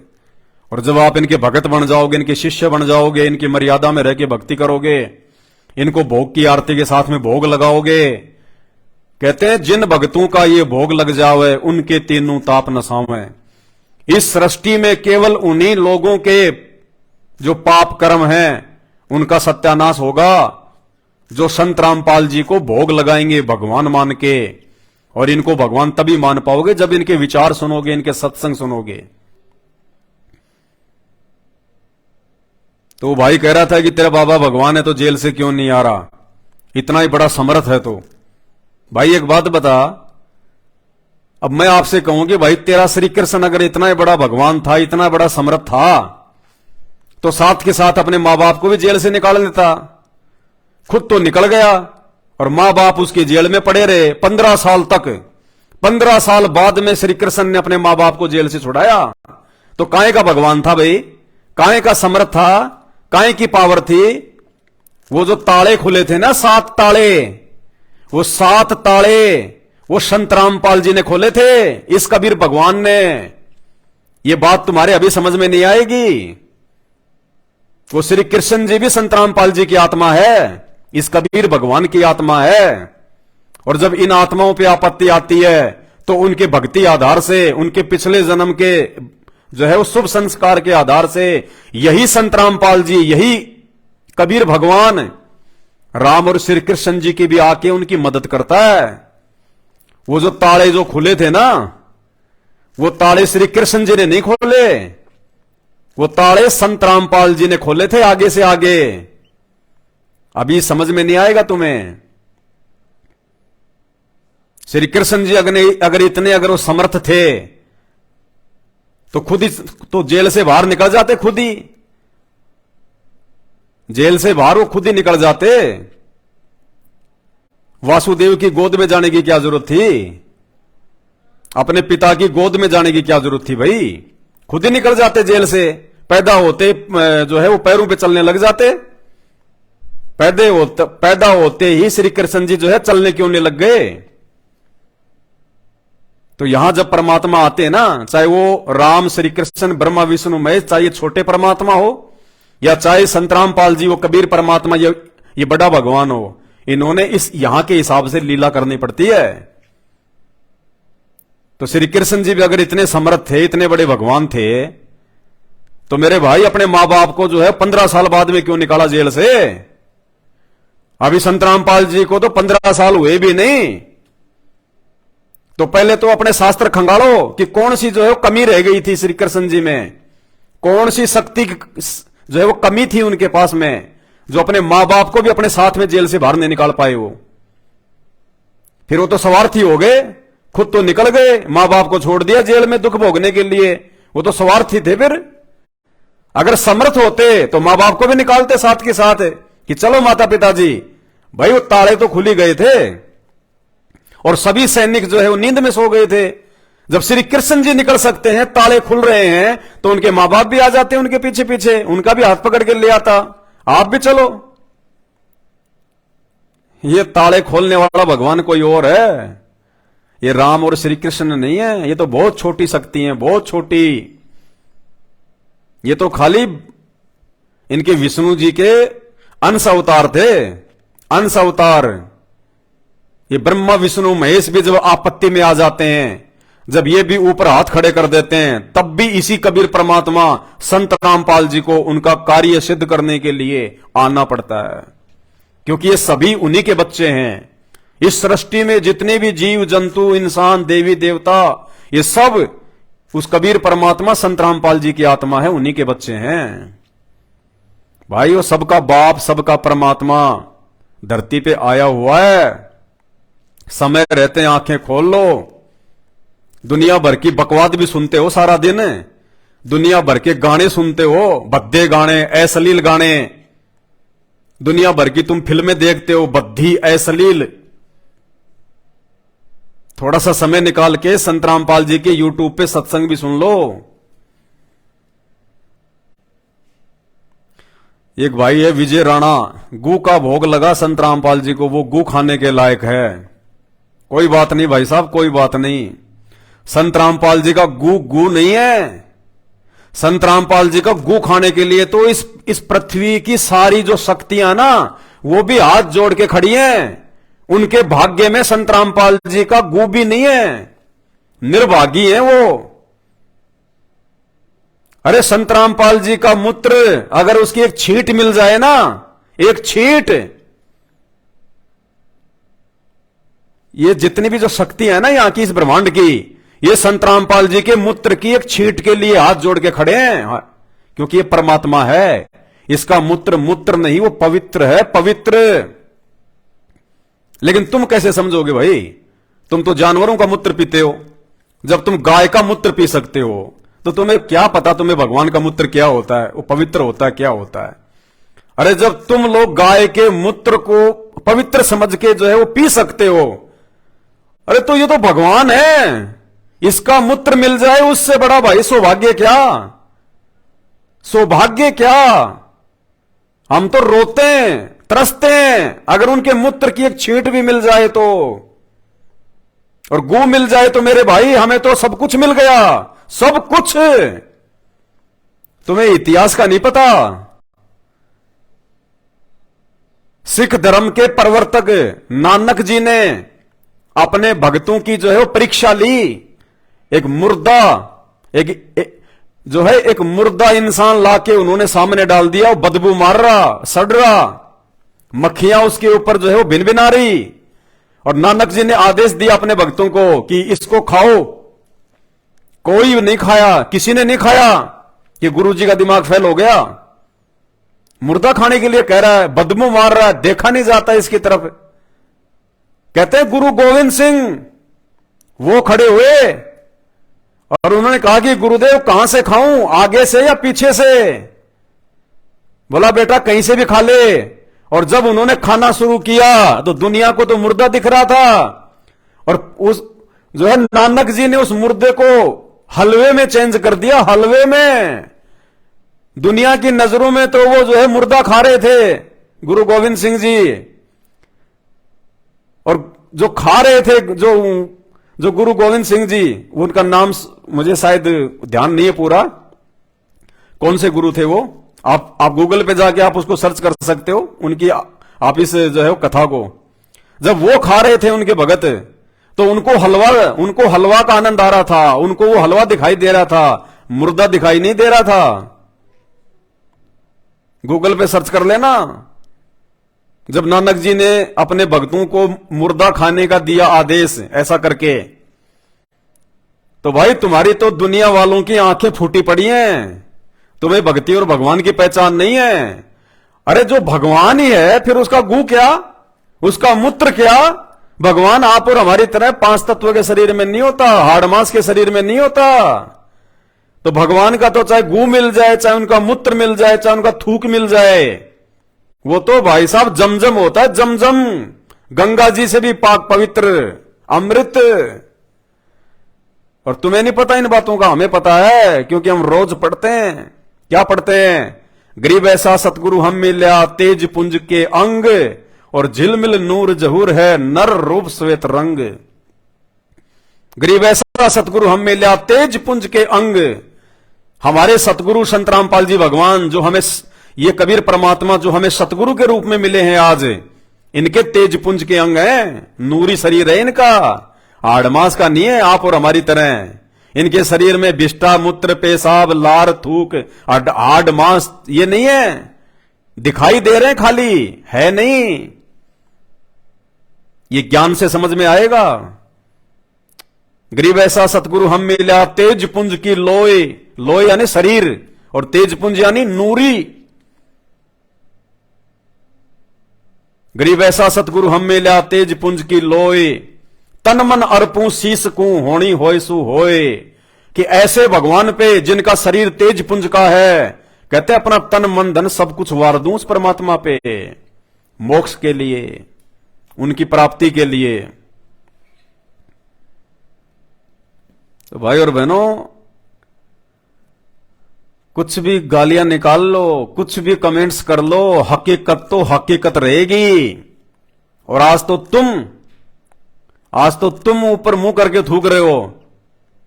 वो देवी देवता ऊपर बैठे हुए भगवान यहां के, वो त्रिलोकीनाथ ऊपर से रोज ये प्रार्थना करता कि भगवान हमारी ये पोस्ट छुड़वा के, ये शरीर छुड़वा के धरती पे मानव जन्म दे दे, ताकि हम आपकी भक्ति कर सकें। इस देही को देवालोचय तू नर क्यों उकलाता।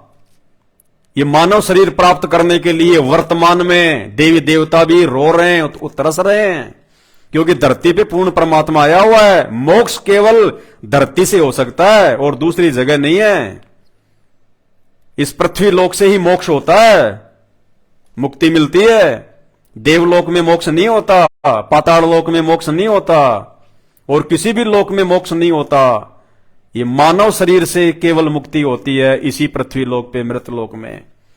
तो वर्तमान में उन देवी देवताओं को भी इस बात का पता है कि वो पूर्ण संत, वो परमात्मा, सबका जनक धरती पे प्रकट है। और इस समय भाई वो सौभाग्यशाली हैं जिनको मानव शरीर प्राप्त है। अगर उनके समझ में आ जाए कि संत रामपाल जी क्या शक्ति हैं, बाद में तो ऊपर हाथ करके रोगे, ऊपर हाथ करके जैसे रात में कुत्ता रोता हूं कि भाई अब क्या करूं, समय निकल गया। तो ये राग द्वेष छोड़ो। कोई औकात नहीं इंसान की, कोई औकात नहीं है। चाहे तुम कितने बड़े डॉन हो, चाहे तुम कितने बड़े माफिया हो, चाहे तुम कितने बड़े पहलवान हो, तुम कितने बड़े मतलब बिगड़ेल हो, कुछ भी हो तुम, कोई औकात नहीं है। लकवा मार जाए 2 मिनट में मुंह बाका हो जाएगा, मक्खी आएंगी गिर जाएंगी, आएंगी गिर जाएंगी। वो पहलवानी, वो जिम वाला शरीर, वो बंदूक है, वो बड़े बड़े बाल, वो फ्रेंच कट है, घुस जाएगी। कुछ लेना देना नहीं है। ये मिट्टी का पुतला है, इसको कितना ही बॉडी सोडी बना लो, कितने पहलवान बन लो, कितना ही अभिमान कर लो, कितना ही कुछ कर लो, अंत में इसकी 250 ग्राम राख बनेगी। 250 ग्राम राख उस दिन को जो याद रखेगा वो इंसान है कि अंत में मेरे साथ में क्या बनेगी। ये मान, अभिमान, गुमान, घमंड, गाली गलोच कुछ नहीं, धरा का धरा रह जाएगा। फिर ये कर्म भोगने पड़ेंगे ऊपर। ये शरीर यही जल जाएगा, राख बनेगी, गधे लौटेंगे इसके ऊपर, गधे। आंख खोल लो, ये कुछ कोई फर्क नहीं पड़ता, ना संत रामपाल जी को फर्क पड़ता इन गालियों से। ये गालियां तो हमारे लिए तो मतलब मच्छर काटे तो उसका भी थोड़ा बहुत हमारे को दर्द होता है, लेकिन तुम्हारी गालियों का कोई असर ही नहीं पड़ता। हमें तो हंसी आती है, क्योंकि हम भी तो पहले तुम्हारे जैसे ही थे भाई। हम कौन से देवता बन गए थे नाम लेते ही। जब तक हमें संत रामपाल जी की जानकारी नहीं थी, हम भी तो तुम्हारे में से एक थे। हम भी तो इन्हीं उल्टे सीधे काम धंधों में थे, अपने आप को पता नहीं क्या समझते थे। जो आज तुम अपने आप को समझ रहे हो ना, वो हमने अपने आप को समझ के छोड़ दिया। हम भूल चुके हैं उन दिनों को, याद भी नहीं करना चाहते। टट्टी निकल जाती थी लोगों की जब जाया करते थे, तो हम भूल चुके हैं उन दिनों को।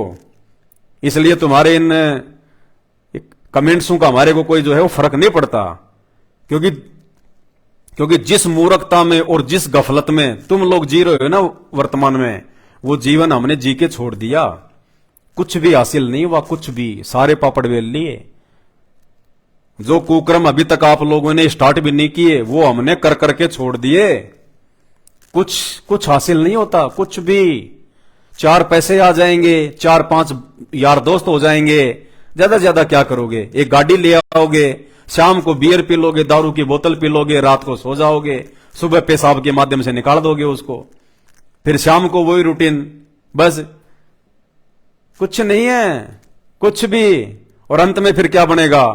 शराब पीवे कड़वा पानी, 70 जन्म कुत्ते के जानी। भक्ति क्या कहती है फिर? जो व्यक्ति इस मानव शरीर से भक्ति नहीं करता, सच्ची भक्ति, और सच्ची भक्ति केवल संत रामपाल जी के पास है वर्तमान में, बाकी सब पाखंडी है, नकली हैं। तो सच्ची भक्ति ना करके, और जो व्यक्ति नशा करता रहता है, शराब पीता है, कहते हैं अगले जन्म में कुत्ता, शराब पीवे कड़वा पानी, 70 जन्म कुत्ते के जानी। ये कबीर सागर शास्त्र में लिखा हुआ है। एक शराब का प्याला पीने से, यानी एक गिलास शराब का, 70 जन्म लगातार कुत्ते के। तो जिंदगी में भाई तुम कितने प्याले पीते होंगे? कितने? तो काउंट कर लेना। ये परमात्मा का विधान है। ये इसमें चूक नहीं होती। 70 जन्म शराब पीवे कड़वा पानी, 70 जन्म कुत्ते के जानी। ये अटल सत्य है, परमात्मा का विधान है ये। पर द्वारा स्त्री का खोले, 70 जन्म अंधा हो डोले। पर द्वारा यानी दूसरी औरतों के साथ में जो संबंध बनाता है, चाहे अपनी इच्छा से बनाओ, चाहे जो मर्जी कैसे भी, पर द्वारा स्त्री का खोले, 70 जन्म अंधा हो डोले। एक औरत के साथ में एक बार गलत संबंध बनाने से 70 जन्म लगातार उसके अंधे के होते हैं, अंधे के। ये विधान है परमात्मा का, बाद में भोगने पड़ेंगे।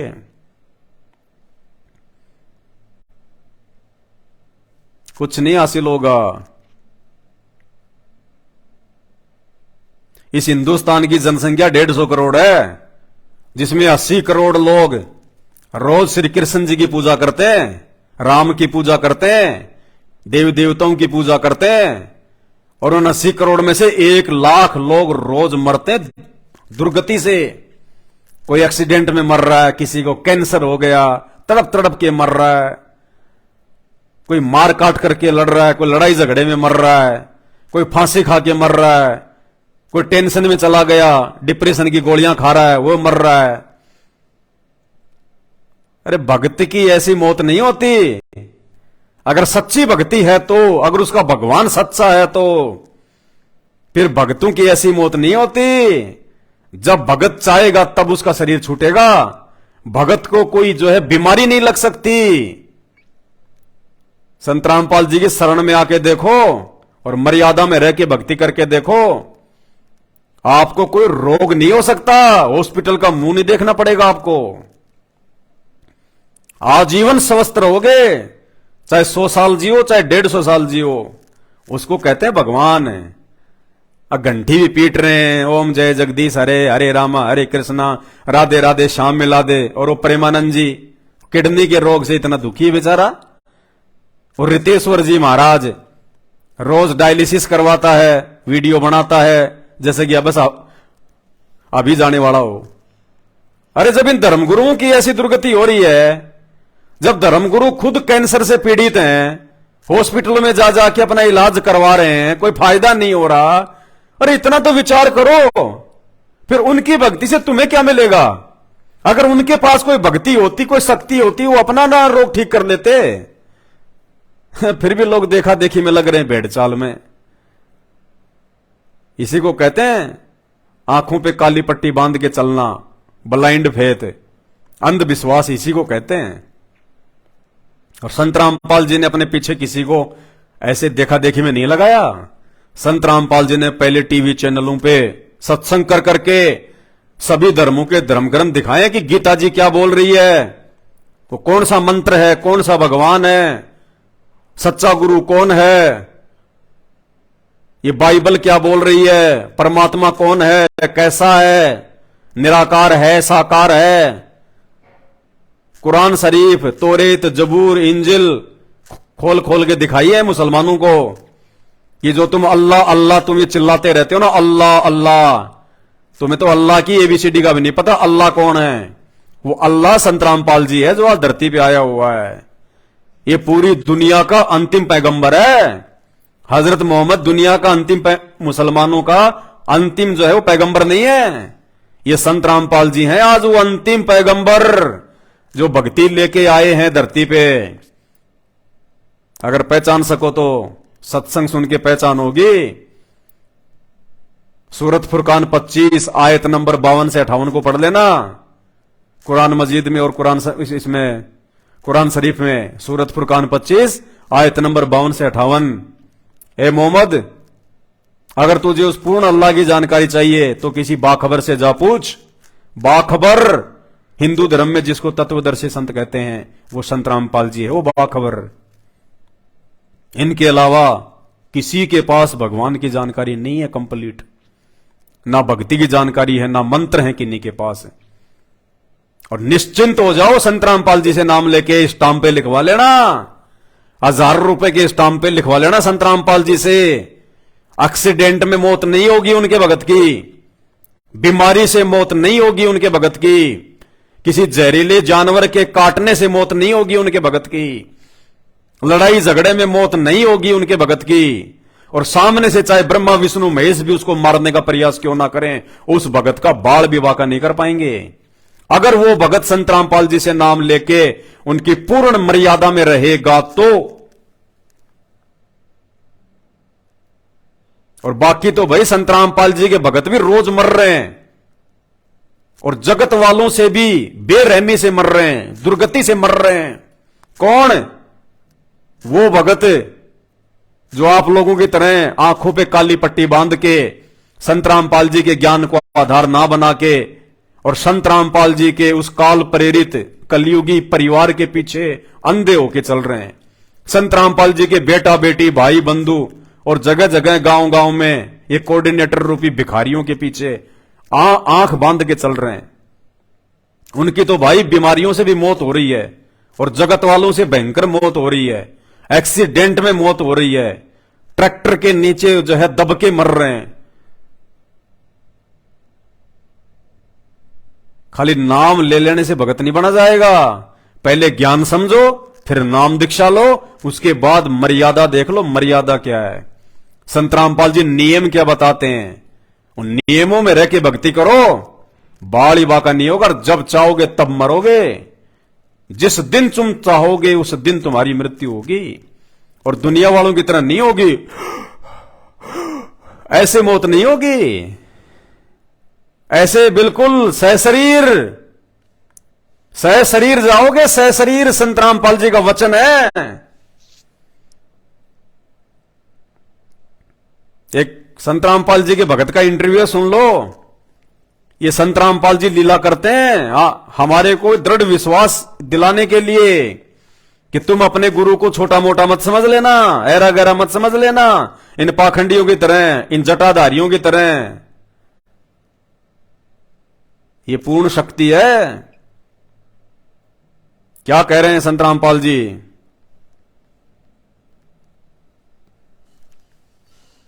यमराज के दूत उस भगत को ले गए रात को, उसकी आत्मा निकाल के गलती से, और भगत ऊपर जाके उनसे झगड़ने लग गया कि मैं तो भाई परमात्मा का भगत हूं, संत रामपाल जी का, तुम मेरा हिसाब किताब नहीं कर सकते। यम के दूत ने देखा, रे यार इतने कॉन्फिडेंस के साथ में बोल रहा है, कहीं कोई दिक्कत ना हो। नहीं, आदमी की तो जुबान ही नहीं निकलती हमारे सामने, हमारी शक्ल देख के उसका टट्टी पेशाब निकल जाता है।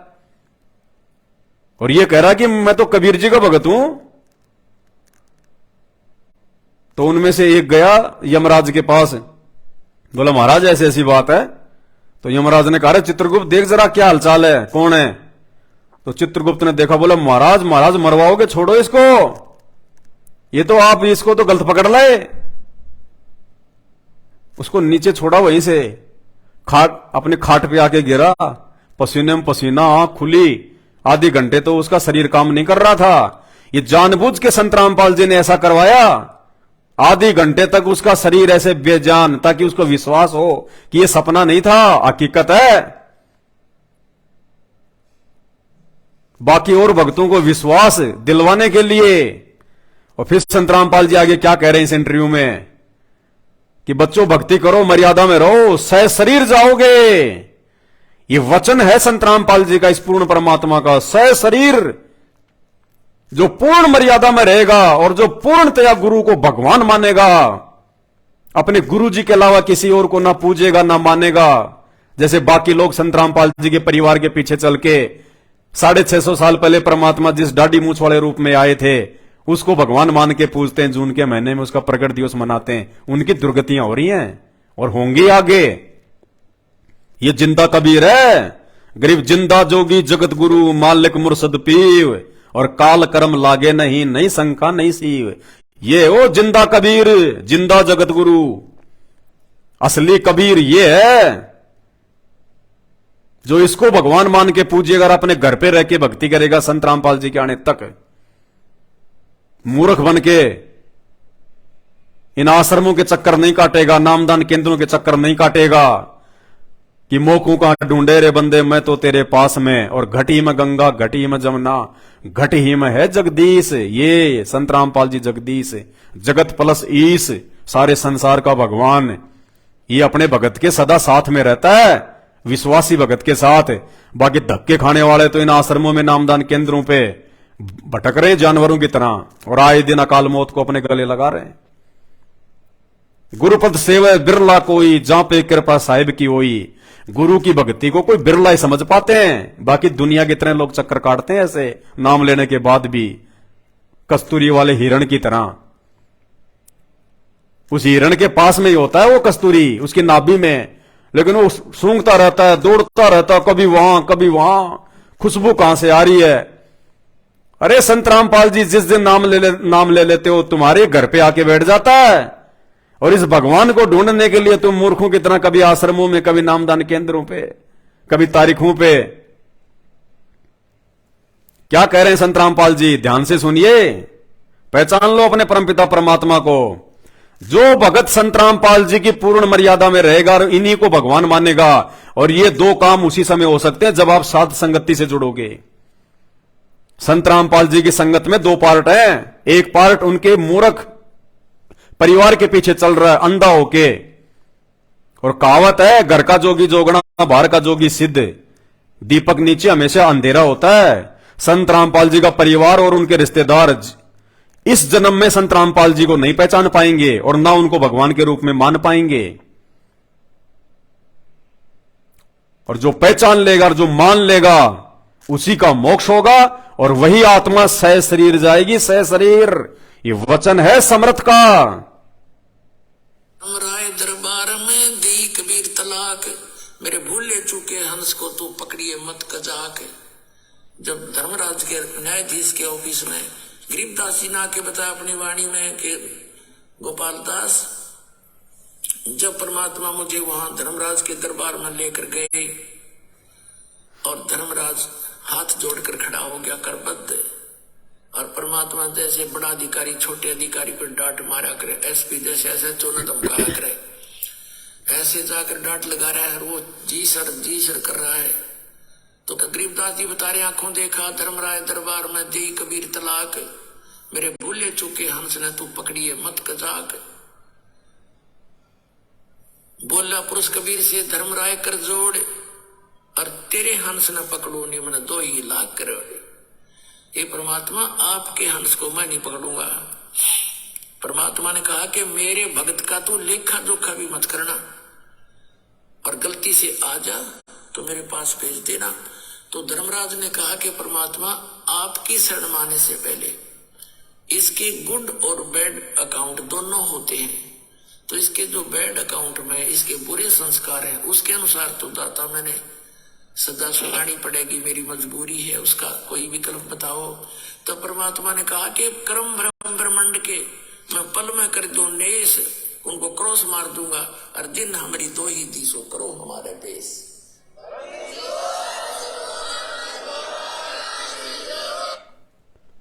यानी उसने धर्मराज ने यमराज ने कहा कि हे कबीर परमात्मा सतगुरु रामपाल जी भगवान, आपसे नाम उपदेश लेने से पहले उस व्यक्ति ने जितने भी कुकर्म किए, शराब पी है, मांस खाया है, बलात्कार किए हैं, चोरी करी है, रिश्वतखोरी, भ्रष्टाचारी, मर्डर फडर कुछ भी, हे परमात्मा आपसे नाम लेने से पहले उसने जितने भी कुकर्म किए हैं उनका तो मुझे हिसाब किताब करना पड़ेगा।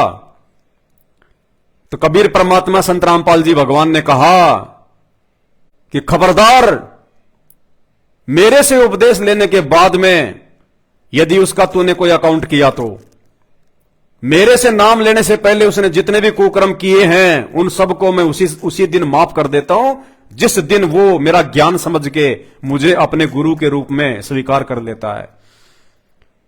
और मेरे से उपदेश लेने के बाद आगे मैं उसको ऐसा ज्ञान दे देता हूं, वो भूलकर सौपन में भी कभी कुकर्म नहीं करेगा, कभी सोचेगा भी नहीं दूसरों को दुखी करने का, परेशान करने का, चोरी जारी डकैती छल कपट राग द्वेष मार पिटाई, वो सौपन में भी नहीं सोचेगा। क्योंकि संत रामपाल जी का वो अमृत ज्ञान है, आदमी को, उसकी आत्मा को, उसके हृदय को पाक साफ कर देता, पवित्र, सारी गंदगी, सारे वो गंदे विचार बाहर निकाल देता है परमात्मा, निर्मल आत्मा बना देता है। देवता उस व्यक्ति को नाम दीक्षा जो है लेने के बाद है। तो परमात्मा ने बोला कि मेरे से उपदेश लेने से पहले जितने भी उसने कुकर्म कर रखे हैं किसी भी जन्म में या वर्तमान में, मैं उसको सब माफ कर दूंगा, उसका वो क्रॉस मार दूंगा। क्योंकि ये समर्थ भगवान है, ये कुछ भी कर सकता है, इसके हाथ में साहिब से सब होत है, बंदे से कुछ नहीं, वो राई से पर्वत कर दे फिर पर्वत से राई, वो समर्थ परमात्मा संत रामपाल जी हैं। लाइट चली गई, लेकिन आप जी गुरु जी का वीडियो सुनिए फिर आगे। कि जिसने मेरा नाम ले रखा है और मेरा जिक्र कर दिया, मैं तो कबीर साहब का भक्त हूँ, संत रामपाल जी का शिष्य हूँ, उनका भक्त हूँ, तो खबरदार उसका अकाउंट नहीं लेना, हमारे पेश कर देना।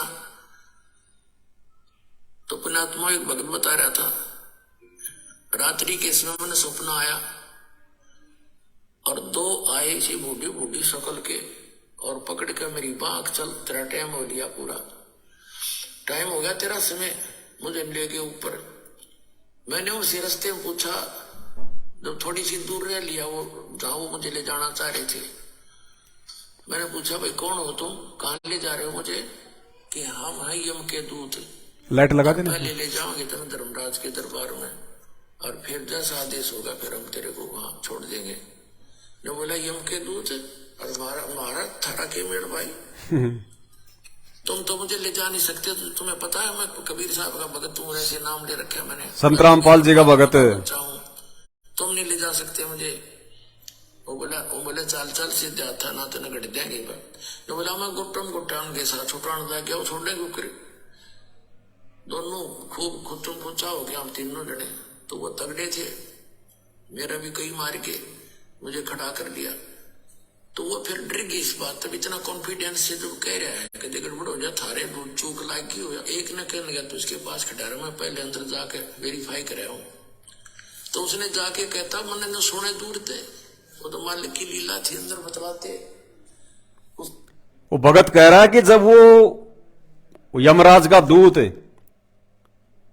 यमराज के पास में गया और उनसे बातचीत वो कर रहा था कि महाराज ऐसे ऐसे एक आदमी है, वो कह रहा है मैं तो जो है कबीर साहब का भगवान हूं, मैंने तो नाम ले रखा है। अपने आप को छुपा रहे हैं संत रामपाल जी। अब सीधा कह दें कि मैं परमात्मा हूं तो कोई नहीं माने, इतने सबूत दे दिए फिर भी लोग मानने को तैयार नहीं है। तो भगत कह रहा था कि धर्मराज के साथ वो धर्मराज का दूत यमराज का दूत आपस में बात कर रहे थे और मुझे वो सुनाई दे रहा। फिर क्या कह रहे हैं गुरु जी, ये तो दाता की लीला थी, यानी संत रामपाल जी ने जानबूझ के उस भगत को वो बातें सुनवाई ताकि ये भगत संगत में जाके अपना इंटरव्यू दे, और इंटरव्यू के बाद में मेरे बाकी जो भगत हैं उनको दृढ़ विश्वास हो कि हमारे गुरु जी खुद कबीर परमात्मा है, समर्थ हैं। और संत रामपाल जी के भगत को तो मौत भी हाथ नहीं लगा सकती, मौत भी डरती है, धर्मराज भी हाथ नहीं लगा सकता संत रामपाल जी के भगत को। ये भक्ति विश्वास की है। कहे कबीर सुनो भाई साधो, मैं तो हूं विश्वास में, और खोजी होए तुरंत मिल जाऊं एक पल ही की तलाश में। जिसको विश्वास नहीं है अपने गुरु के ऊपर कि मेरे गुरु के अलावा इस ब्रह्मांड में कोई जो है शक्ति नहीं है, सारी शक्तियां मेरे गुरु जी के चरणों में नाक रगड़ के नमन करती हैं, मेरा गुरु एक सेकंड में जो चाहे सो कर दे, दुनिया को इधर से उधर कर दे। और नास्त्र धर्मस ने तो यहां तक कहा अपनी भविष्यवाणी में कि वो हिंदू संत वो प्राकृतिक परिवर्तन भी कर सकता है, प्राकृतिक परिवर्तन। और वो प्राकृतिक परिवर्तन यदि भविष्यवाणी हुई है तो संत रामपाल जी दुनिया को प्राकृतिक परिवर्तन करके दिखाएंगे। तब मूर्खों की आंखें खुलेंगी कि संत रामपाल जी कौन परम शक्ति है। ये वो परमात्मा है, ये चाहे तो सूरज को अपने इशारे से रोक दे, और जब इनका इशारा होगा, इनका आदेश होगा तो सूरज आगे बढ़ेगा, वरना 20 साल तक सीधा खड़ा रहेगा, रात्रि भी नहीं होगी। ये वो परमात्मा है। वो भगत कह रहा कि मुझे वो बातें सुनाई दे रही उसकी, यमराज के दूत की, यमराज की। तो गुरुजी कह रहे हैं तो लीला थी ये तो दाता की। दाता कौन है? ये संत रामपाल जी जानबूझ के भगत को सुनवा रहे थे। सुनिए।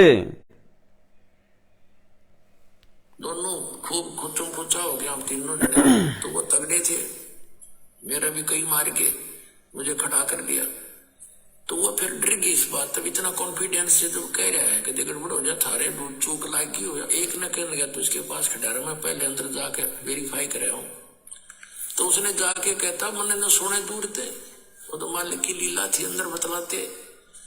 उसने कहा जी ऐसे ऐसे एक व्यक्ति लाए हैं जो आपका आदेश था। वो तो यूं कहे मैं कबीर साहब का भगत हूं तो मुझे ले जा नहीं सकते। ये बात कर दे उसने फट दे वो फाइल खोली उसकी, जो बोला ने कहा यू नहीं है वो दूसरा ऐसे नाम का, और पटको इस नंबर आओगे मन भी। सतगुरु रामपाल जी भगवान की जय हो। तो वो यूं कहता सुना तो मन भी मरवाओगे न छोड़ का तुरंत बाइज्जत।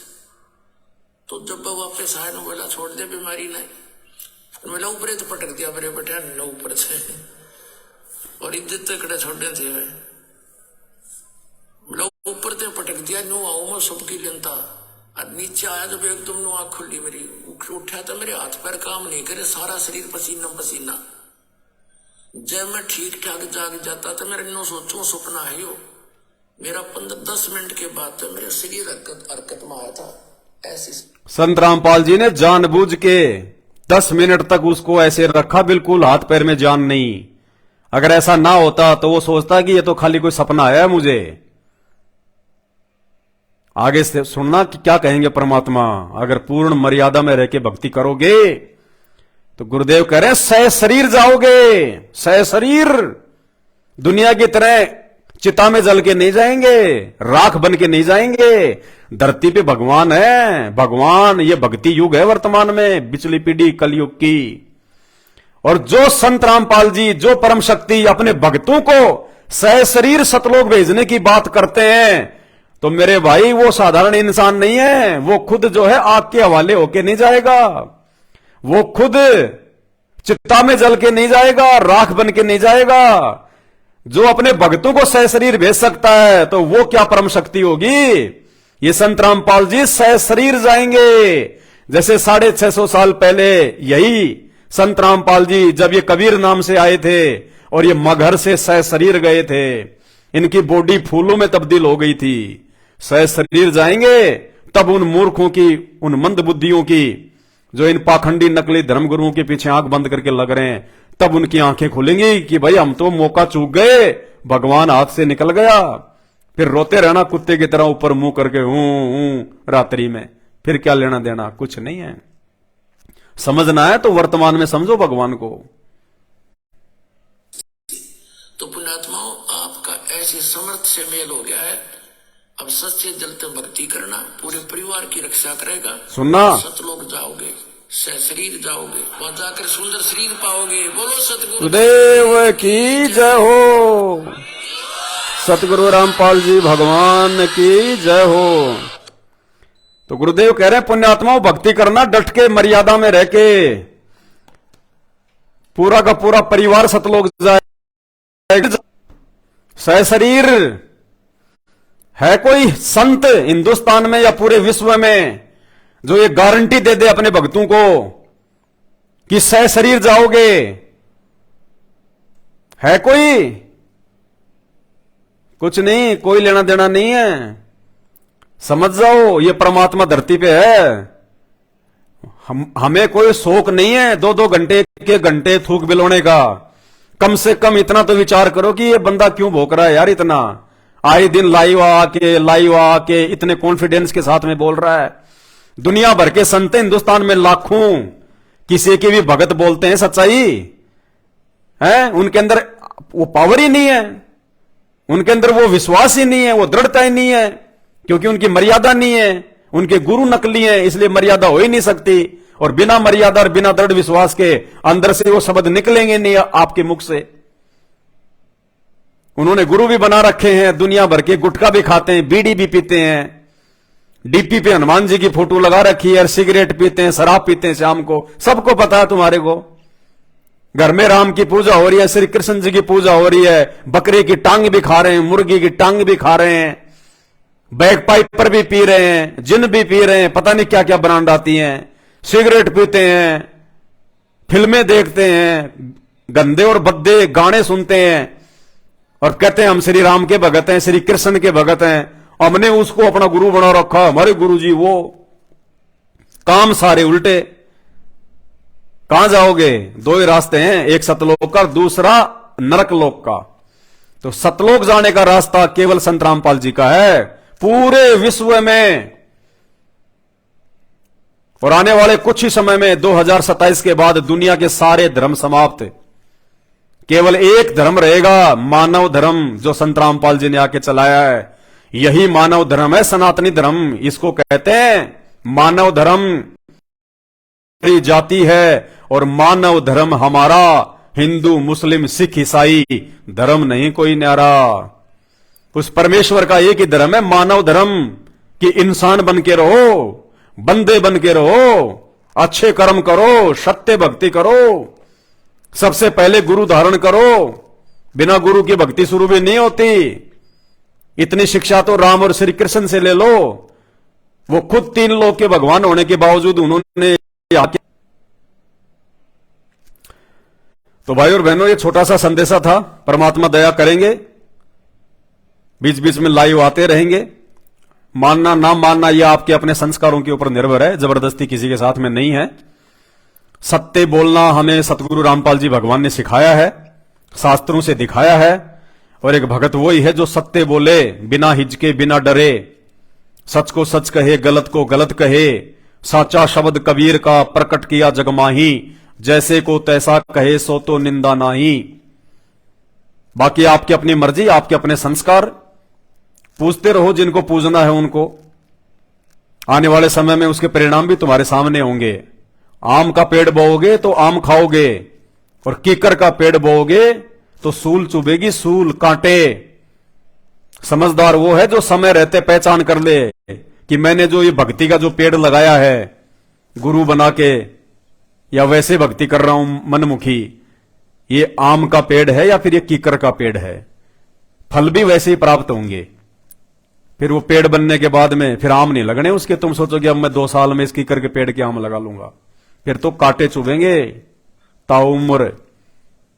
कुछ नहीं जाता। सिर्फ कुछ दिन संत रामपाल जी के सत्संग सुनो।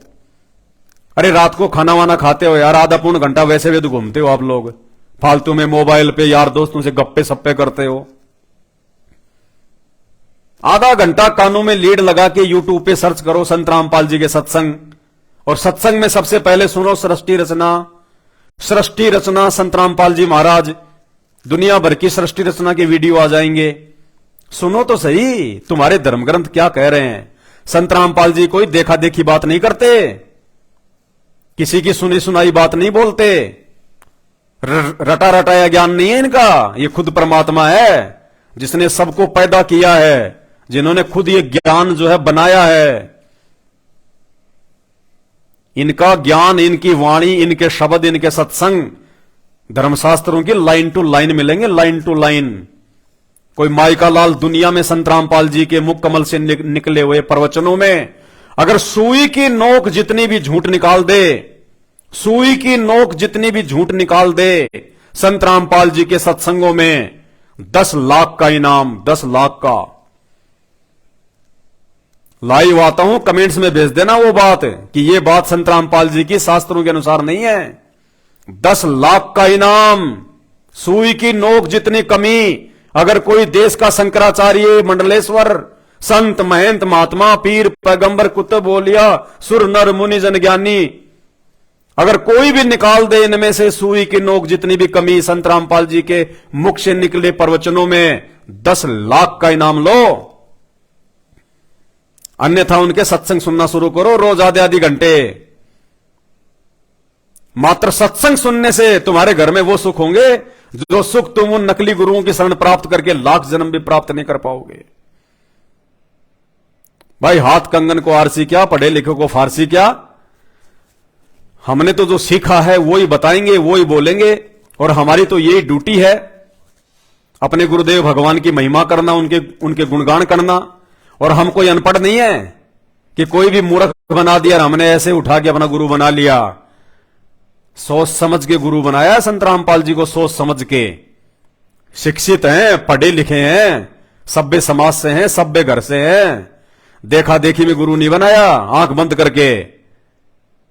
पहले सत्संग सुने उनके 6 महीने ढंग से, लाइन टू लाइन सारे शास्त्र लाके देखे कि ये जो बोल रहे हैं सही भी है या फिर ये गलत है। बिल्कुल अध्याय टू अध्याय, श्लोक टू श्लोक मिले। अंत में नीची गर्दन करनी पड़ी कि धरती पे परमात्मा है तो ये है, बाकी तो सब पाखंड की दुकान है, पाखंड की।